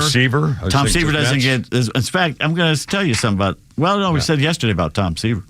1987, Commissioner Peter Uberoth suspended Padres pitcher Lamar Hoyt for the whole season due to multiple drug-related incidents over the past year. Lamar was kind of portly kind of guy. Remember, one of those incidents was when Lamar thought it was a good idea to tape a Glad bag of drugs to his testicles and sneak them across the border at Tijuana and San Diego. Oh, boy. That didn't go over too well. No, that's By the way, if you ever... last time I went over, it's like, gosh... I haven't gone across the border since the 70s. If you walk across the border, you look up on the ceiling while you're standing there. In fact, right now, there's not a big line coming back and forth, but there used to be all the time. They have these long microphones, and they're listening to your conversations to see what you're talking about. Really? Whether you've hidden something or done something. I'll be damned. I'm telling you, they're listening. And that was the 90s they were doing that. And happy birthday in heaven to the greatest Cubs third baseman of all time. Ron Santo. Oh, no. Sorry. Ron Santo would have been 85 today. And again, Ron Santo was in Chicago when I was in Chicago. And, I have to tell the story. And my first horse I ever owned, when I got divorced and got a horse, and his name was Stu Ball. Two blue-eyed, and I called him Stu Ball. And at the stable, of course, it's all women. Every stable I've been in, it's all women. I was the only guy every time, including that one. And one of the girls who was there was this beautiful, sweet, classy blonde woman, just as nice as she could be. Everybody loved her, and her boyfriend was Ron Santo. And one day she brought him, and she would bring her, he would show up every once in a while and so forth, and he was just the nicest guy, just down to earth and as pleasant as he could be, unassuming. Man played with diabetes. And it finally killed him. Yeah, took his legs. And they waited until after he died to put him in the Hall of Fame, right? What a crock. Speaking of which, I'm wearing this T-shirt today. I can't quite see it. Oh, is that the Hall of Fame? Ernie Banks. Oh, Ernie Banks. Oh, let's play two. Ernie Banks. We don't have time to tell the Ernie Banks story when you embarrass me, but we'll just keep moving. We're going to come back and tell Ernie Banks, and I've also got Muhammad Ali's story back when he was Cassius Clay. And now it's important, and a couple of birthdays. It's all coming up. Kimmer, Pete, and Flounder. Flounder's Funnies, and also our entertainment package for you, the little people. It's all coming on. It's Tuesday. I got your entertainment feels like package Friday. right here. I got some tape right on my knife. Look out.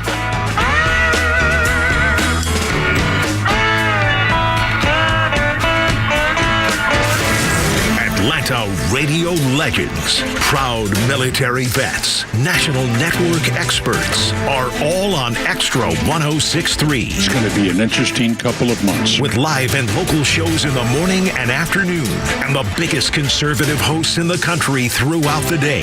We are always here with the latest news and opinions you need. There's no chance if the media and the Department of Justice and social media are all against you. No traffic interruptions, no former shock jocks, just Atlanta legends you've turned to for a generation. The conservative voice of Atlanta. XTRA 106.3 FM and the XTRA app.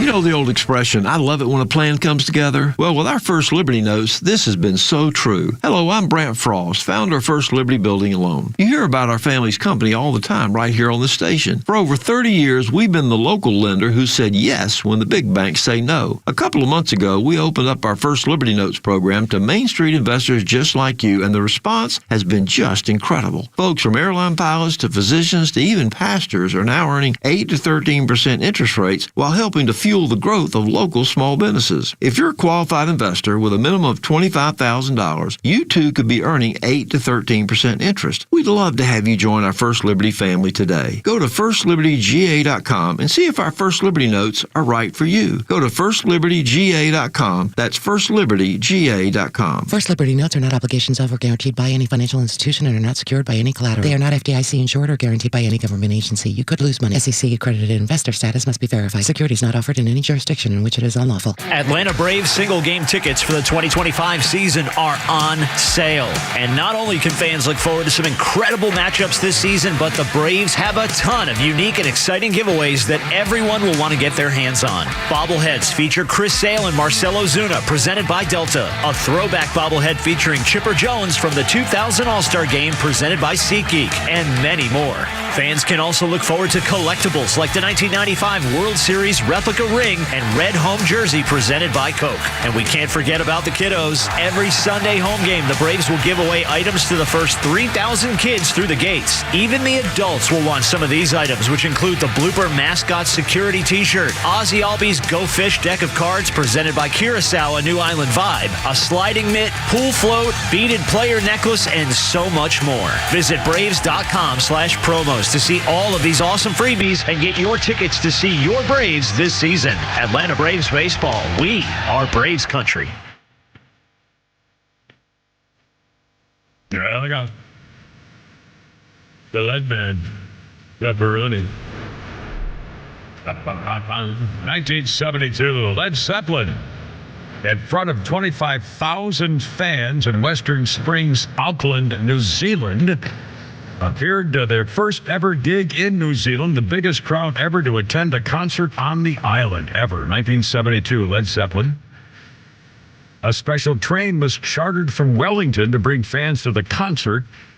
News reviews the next day reported the band could be heard 5 miles away from the stadium. Jeez.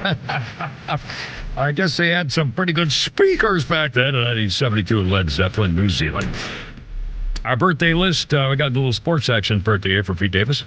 The pro golfer, famous guy, Hideki Matsuyama, 33 today. The goofy glasses-wearing L.A. Laker from the 80s glory days, Kurt Rambis, 67 today. And the Nature Boy, wrestling legend Ric Flair, 76 years old today. Oh, you got, what is that, M&M, Jollibee M&M's? Oh, no, thank you so much. In fact, they really have a little M&M machine out here. Somebody fills them every once in a while, and there's actually, is it free, or do they put like a dime in it? It should be like a coffee thing or something, you know? No. And so we did that birthday. And on this day in history, young Muhammad Ali, 22-year-old Cassius Clay, shocks the odds makers by dethroning world heavyweight boxing champion Sonny Liston in the 7th round technical knockout. Former champ Joe Louis called it the biggest upset in the history of boxing. Liston had twice demolished Floyd Patterson in 1 round. However, Cassius Clay said he's going to win. He's going to float like a butterfly, sting like a bee, and he knocked out Liston in the 8th round. The loquacious youngster, 22, had become known as Muhammad Ali. Liston, complaining of an injured shoulder, failed to answer the 7th round bell. A new heavyweight champ was proclaimed. Oh, my arm. Yeah, my arm. Clay won in 1959 the International Golden Gloves, and in 60 a gold medal, light heavyweight in Rome and Summer Games in Rome. Turned pro after the Olympics, undefeated in 19 bouts, had the right to challenge Sonny Liston, who defeated Floyd Patterson. He was nicknamed Louisville Lip. The underdog proved no bragging fraud. He danced and backpedaled away from Liston's powerful swings, delivered quick and punishing jabs to his head. Liston hurt his shoulder in the 1st round. Muscles misused, elusive target, and so they say. Yeah. Clay announced he's joining the Nation of Islam after a private party in Miami where Malcolm X was there. And he said, I'm joining the Nation of Islam, and defended the concept of racial segregation. Later, he was descendant of a formerly enslaved person, rejected the name originally given to his family by the owner of enslaved peoples, and took the Muslim name of Muhammad Ali. And he tossed Malcolm X aside like he was nothing when they were pretty much best friends. Yeah. Tossed him aside. Yeah. But it kept him out of Vietnam, so that was, that was the reason he did it, for the purpose of it, which is, I had a friend in prep school who was a conscientious objector, and I respected him for it because he said what was true and what he wanted to do. He wasn't trying to weasel out of anything or do anything. He was honest about it. I don't have a problem with people Doing like that. Anyway, 5:36, again, it's not about the Kimmer. Our 5 o'clock hour brought to you for once. Lee Brandt Jewelers, thank you. Where luxury jewelry, luxury jewelry and watches are affordable, my friends. Drop by their store in Sandy Springs or visit LeeBrandt.com for crying out loud. 404-741-1230, 741-1230. A couple of quick update things. We got a lot of stuff. Everything Donald Trump does, they're trying to block by Democrats. And now here's a news story in here. Top Trump official moves to block illegal immigrants from getting food stamps. The Department of Agriculture has announced today it will ensure that illegal immigrants are not eligible for food stamp benefits. Clarify and enforce all rules restricting beneficiaries, American citizens only, aimed at ensuring taxpayer resources not used to incentivize or support illegal immigration. The days in which taxpayer dollars are used to subsidize illegal immigration are over. Cut off the benefits and they'll self-deport. They are. They're doing it already. Let's see. Oh, here we go. The Eagles will receive a White House invitation after their Super Bowl win. The Birds skipped out on attending when they won in 2018, but now a team says they will go. Donald Trump confirmed the invite, talking with reporters today. We haven't yet said when they will come, but they're invited. It's a great performance by them. They'll be extended an invitation. We'll do it right away. Do it sometime today. They deserve to be here, and we hope to see them. So there you are. So that'll be nice. Frank wants to put in another review of the. In fact, that's coming up. In fact, let's do the review, and we'll play the. That's right. We'll do do you want to do the review after or right now? No. Let's do it right. Okay. Pete Davis, our special performance with Pete coming up. This is now Frank's review of something especially you're about to hear again, shortly. Yeah, well, Kimmer, instead of the punchline being a stand-up chameleon, you should have said that he had a reptile dysfunction. A reptile dysfunction? Oh, hey! Well, it's too late now. Too late now. Could have used that 2 hours ago. That's a great idea. Reptile dysfunction. Thanks a lot. Next time, call beforehand. What's that? It's time. Yes. And now another exciting adventure in live entertainment with Not the Kimmers Rainy Day Bad Text Theater Playhouse, where we bring a ray of joy into the otherwise pathetic lives of you, the little people. Today's episode, how much is that doggy in the window? The scene, a common everyday pet store. A man enters holding a small reptile in his hands. He approaches the store clerk at the counter and says, "Excuse me, I'd like to return this lizard." What seems to be the problem? It keeps telling dad jokes. It won't shut up. Just one dad joke after another. Let me see that lizard. Well, the customer hands over the lizard to the shopkeeper, who examines the reptile, even turning it over and over to judge its sex. He then hands the reptile back to the customer and says, "Well, there's your problem. That's why it won't stop telling dad jokes." "Why's that?" "That's not a lizard. It's a stand-up chameleon."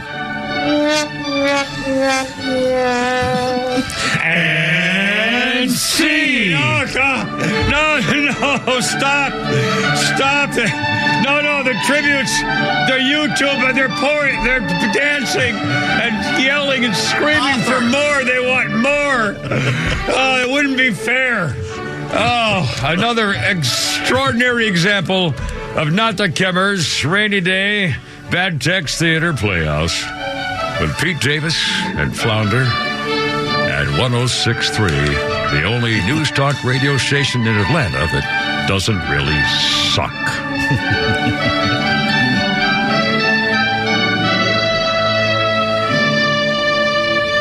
There you are. As there we go, a little entertainment for you, the little people. A little. 540. Just a little. But that actually was a good line. A reptile dysfunction would have been clever as well. Anyway, Kimmer, Pete, and Flounder, how's it going? It's Tuesday. Freaking 70 degrees. It's a beautiful sunny afternoon. I mean, you're going to jinx it. But I have to remark about it. I mean, it's just in 2 weeks it's going to be 104. Yeah, and then 3 weeks it's going to be 32 and raining and freezing rain. So I mean, we get snow in March. So I mean, we get blizzards in March. Yeah, exactly. ice storms, for God's sake. We've been trapped together more than one. I mean, it was, sleeping on the floor of a conference room. Yeah, exactly. Yeah. By the way, I think 73 was in January. I think it might have been, too. I don't remember. But again, it was 73 snowstorm. And that was up with the Jimmy Carter helicopter thing. It looked like a shit. I'll never forget how it was beautiful, stunningly beautiful. Like the entire, everywhere you could see from a helicopter, as far as you could see, was crystal. And that's gleaming sunlight crystal. Like if that prisms. copter had gone down, you realize no one would know you were on that copter. That's right. You were on with Jimmy Carter. Yeah, I was nobody. Although I did walk off first. Thank you. All the reporters waiting. 542, Kim Repeat, Flounder. We're going to do cut number 3 here, Flounder, just in case you missed it. The media is turning on themselves. Things that we mentioned earlier, if you're going through, especially if you're young, if you have children, I'll bet they have no idea what's going on. There will never again, ever be a Walter Cronkite or a Huntley and Brinkley or a Peter Jennings or a Tom Brokaw. It's never going to happen. Everything is different about the world being so small now with social media, and the cell phone is everybody's personal satellite TV station as well as everything else. And so those days are gone.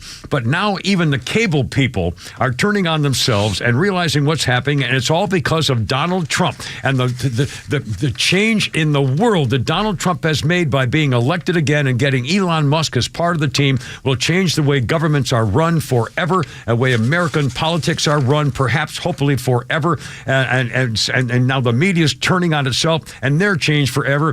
MSNBC host Rachel Maddow ripping her own network for firing Joy Reid, who, by the way, has got a lot of memes coming on for bawling and crying. Poor thing. She showed up in a vicuna or like a sable mink coat the other day with her millionaire husband and her millionaire bank account and everything. Don't feel sorry for Joy Reid, who's a freaking disgrace for what she tried to do to our own country, her racism and her vicious attacks and so forth. Screw her. She got exactly what she deserved. And now Rachel Maddow is complaining about her own company, and she tries to bring race into it. Flounder, cut number 3. Check this out. An even bigger programming change is at 7 p.m.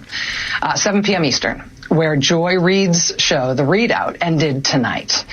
And Joy is not taking a different job in the network. She is leaving the network altogether. And that is very, very, very hard to take. No, please. I am 51 years old. Oh, God. I have been gainfully employed since I was 12. Not as a hooker. No. And I have had so many different kinds of jobs you wouldn't believe me if I told you. But in all of the jobs I have had, in all of the years I have been alive, there is no colleague for whom I have had more affection and more respect than Joy Reid. Joy Reid's a disgrace. Everything about her. I have learned so much from her. Racism, I have so much more to learn from her. hatred. I do not want to lose her as a colleague here at MSNBC. And Venom personally, for I think it is a bad mistake to let her walk out the door. Bad mistake. It is not my call, and I understand that, but that's what I think. Right, I will tell you, it is also check this. unnerving to see that on a network where we've got two non-white hosts in primetime, both of our non-white hosts in primetime are losing their shows, as is Katie Fang on the weekend. And that feels worse than bad, no matter who replaces them. That feels indefensible, and I do not defend it. How could it be indefensible? They were failing at their jobs. My God, this has got nothing to do with race. What are you talking about? How could she possibly say it's because she's black? She's no longer on there. I mean, this is outrageous. No, all she's saying is because she's black, she cannot ever be fired. That too. I mean, this is unbelievable. Mediocrity, not meritocracy. Mediocrity rules out because of your skin color. Even the cable stations and the cable networks have to understand they're losing money. Their people are leaving. They're not watching you anymore. We have more listeners in certain demographics than MSNBC does. It's that's impossible. And their answer is Jen Psaki, Peppermint Patty. And let's remember now, Donald Trump wants to redo the Keystone Pipeline. It was Peppermint Patty, Jen Psaki, who said, well, all you people losing your pipeline jobs, just learn coding. Learn the code. Just learn how to code. And if they'd listen to them, they'd be out of the job twice now because nobody human is doing coding. It's AI. Yeah. At least it's starting to be. I mean, these freaking people. We got 546. Well, we got a couple where you're going to hear Don Lemon and also Dan Crenshaw threatening to murder Tucker Carlson. That's coming up. And more Elon Musk warnings. What'd you do in your week of work? It's all coming up. 546. Kim Repeat and Flounder. And another, we got more. Let's do tweets and a Flounder's Funny still coming up, too. Oh, it's going to be remarkable. Here we go. Look out.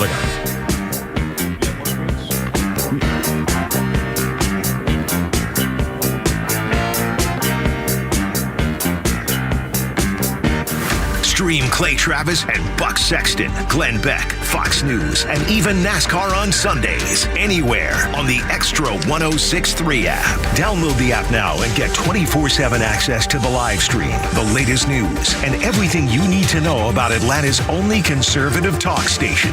Download the XTRA 106.3 app for Apple or Android and check out even more great original content at thepodcastpark.com. Atlanta Braves fans, May is Military Appreciation Month and a great time to show your patriotism by purchasing a VIP table at The Warrior Alliance 4th Annual Veteran Impact Awards and Gala. The event will be held on Thursday, May 22nd at the Coca-Cola Roxy Theater at the Battery, Atlanta, and features dining, live entertainment, and Georgia-based veterans being honored for the significant contributions they are making in our communities. Purchase your VIP table today or make a donation at thewarrioralliance.org.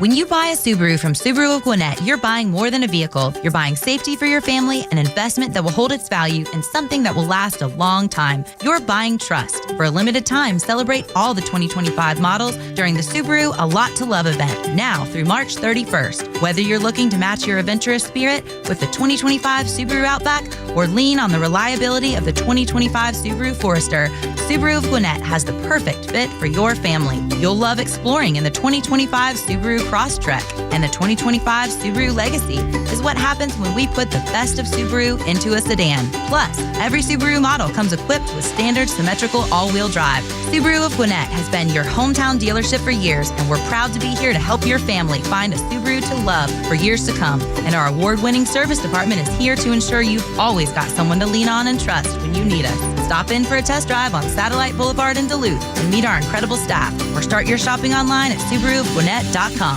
If you're living with dry age-related macular degeneration or dry AMD, you may be at risk for developing geographic atrophy or GA. GA can be unpredictable and progress rapidly, leading to irreversible vision loss. Now there's something you can do to slow it down and get it going slower. Izervay is proven to slow GA progression. Izervay gets GA going slower. Izervay or avacincaptad pagel is a prescription eye injection used to treat GA. Don't take it if you have an infection or active swelling in or around your eye. Izervay can cause eye infection, retinal detachment, or increased risk of wet AMD. Izervay may temporarily increase eye pressure. Your vision may be impaired after an eye injection or exam. Don't delay. Ask your doctor about Izervay today. Izervay gets GA going slower. Visit Izervay.com. That's IZERVAY.com. Paid for by Estella's Pharma. It's February 25th, and this is your Fox Daily Snapshot. Today is National Clam Chowder Day. It dates back to as early as 1795. Chowder was originally made as a water-based fish soup with various thickness, featuring onions, potatoes, and carrots. By 1836, clam chowder became a staple for sailors. In 1836, Samuel Colt patents the first multi-shot revolving cylinder revolver, allowing the firearm to be fired multiple times without reloading. Cuban President Raul Castro announces in 2013 he will not seek another term in 2018. In 1957, Buddy Holly and the Crickets record their hit, That'll Be the Day, at a studio in New Mexico. That'll be the day when you say goodbye. It was Holly's first hit, but it was credited to his band, the Crickets. But it did turn Holly into a huge star the following summer. I'm CJ Papa. That's your Fox Daily Snapshot. That'll be the day when you say goodbye. Yes, that'll be the day. So Buddy Holly. When you make me cry. Is that who sings it? So singing it. Yeah. You know it's keep it that way. I think it. Be the day. 1957, Buddy Holly recorded a new version of That'll Be the Day at Norman Petty Recording Studios in Clovis, New Mexico. The title was taken from a phrase used by John Wayne in the film The Searchers. That'll be the day. And you remember the Duke says, yeah, what's with you there, Pilgrim? And they swings his hands over there like this. God, John Wayne. Birthdays include Anson Mount, 52. Good actor. Captain Christopher Pike on Star Trek Discovery. AMC's Hell on Wheels.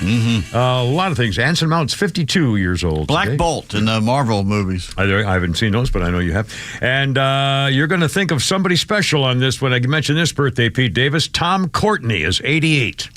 Oh, the dresser, and he did Dr. Zhivago. Dr. Zhivago. And when I say Dr. Zhivago, you say, oh my God, it's that little blonde Julie Christie. Julie Christie. She, whose most beautiful face. Oh man. Tom Courtney did called he was a lot of things. Billy Liar, and that's a disturbing movie. Yeah, Tom Courtney is 88 years old. Many things. And on this day in history, this is a little bit lengthy. 1779, Fort Sackville is surrendered. The beginning of the end of British domination in America's western frontier in 1779. 18 days earlier, George Rogers Clark departed Caucasia on the Mississippi River with 170 men, including Kentucky militia and French volunteers, went 200 miles. Icy floodwater reached Fort Sackville in Vincennes, Indiana, brutally killing 5 captive British allied Native Americans within view of the fort. Clark then secured the surrender of the British garrison under Lieutenant Governor so-and-so. But here's how they did it.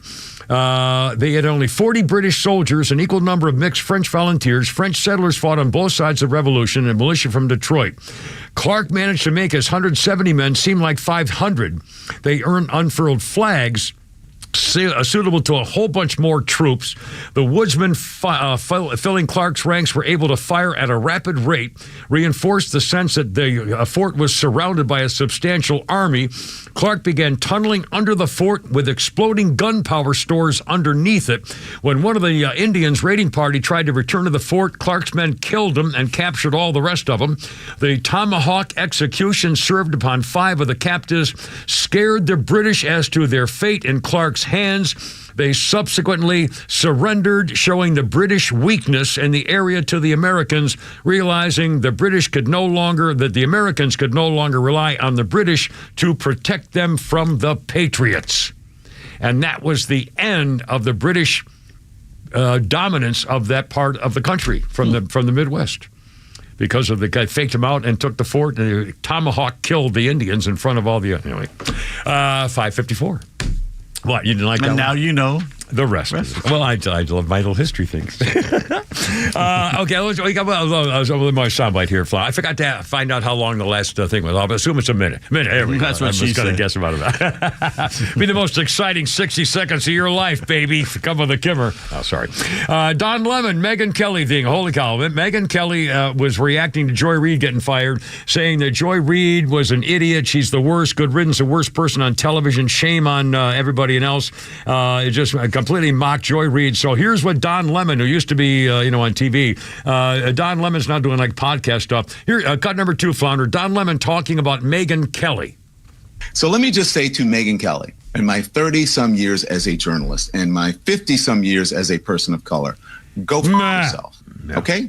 I usually don't like to talk about her because she's one of those people, she thrives on it. She has built the second part of her career on being a troll. Oh, please, just go away. I guess he doesn't like girls for some reason. There's another soundbite. We aren't going to play it because it's too hard to hear, but the Tucker Carlson issue, if you haven't heard about this, Republican Congressman Dan Crenshaw from Texas, who is the one-eye patch, a former Navy SEAL, and he was doing an interview with somebody on the BBC, and he said he was caught on a hot mic saying that Tucker Carlson's the worst person and threatened to kill him. Let's see. In exchange for the British journalist, Navy SEAL represents the Houston area, blasted Carlson, admitted they had never met in person. If I ever meet him, I'll blanking kill him. It was at the interview where the British news guy was publishing video of it. Crenshaw criticized Carlson for his opposing aid to Ukraine, saying the commentator doesn't know what he's talking about. Well, Tucker Carlson has said that the lawmaker Crenshaw is one of the dumbest Republicans, call him Eye Patch McCain, and Crenshaw calls Carlson a cowardly, know-nothing elitist and threatened to kill him. Well, a lot of people in the Republican Party are saying you ought to arrest Crenshaw because threatening to kill somebody as a member of Congress is pretty out there. Now, clearly, he was not, he was not threatening to actually kill him. Navy SEALs don't threaten to kill you; they just kill you. They used to beat each other up with canes in Congress. Yeah. They used to throw chicken bones in Georgia, for God's sakes, years ago. Anyway, 556, Kimmer Fiend Flounder. Oh, by the way, I don't know what you heard about the story of a married couple, Mitchell and Jennifer Collin, on a flight from Melbourne, Australia to Qatar, 15 hours in the air. During the flight, a very large woman was in the aisle and collapsed and died. And so they're trying to get her out of the aisle, but she's so big, they can't move her from the aisle. They can't really move her from the aisle. So this married couple is sitting in a row of 4 seats. So the stewardess said, can you just move over, please? And they wrapped the dead woman in a blanket and propped her in the seat next to the married couple for the rest of the 15-hour flight. And there's a picture making social media of the father of the husband, just watching the TV set on the airline flight with a dead woman in a blanket next to him for like 5 hours. Does certain biological things happen to a body after death? Yeah, it does. It releases everything inside. It goes zoink. So it must have. Oh, my. The first thing it does is release everything. Believe me. And you get stiff after a while. Yeah, right. How can they get around with this? It's like Animal House with a horse in the chancellor's office, and I can't even imagine. Chainsaw. And by the way, then they said the worst thing was when the plane landed, the stewardess said, "You've got to stay here. You can't move until everybody gets off the plane and we get the body off." And the couple said, "You making us wait with this woman after we did this now?" And they made them stay on the plane until it was all over. Well, the one was just deadheading. Well, anyway, there's go. Hey ho, hi-oh, hi-oh. That's an old airline joke. No, it's an old airline joke. There is a thing there. Anyway, deadhead. And Kathleen Kennedy stepping down on the Star Wars Disney people because she's ruined it. Elon Musk said you're gone so woke, and now everybody's agreed, and she's out. They screwed up the latest of the Star Wars movies and the new a thing called the Acolyte. The Jedi Master thing, and it's got, it's just... she screwed up Marvel, she screwed up Star Wars, Snow White, females. Everything she touched turned to crap. Yeah. 558, Kimmer, Pete, and Flounder. South Park made fun of her. Yeah, exactly, as they should. Flounder's funny. One more shot here, sir, if you will. I'm a Democrat, but the Democrats do suck because they don't ever do what we want them to do, right? Being a Democrat and a progressive is it's like talking to Alexa. You're like, "Hey, Democrats, could we get student debt loan forgived?" And they're like, "I'm sorry, I don't think I heard you right. Did you say start a war with Iran?"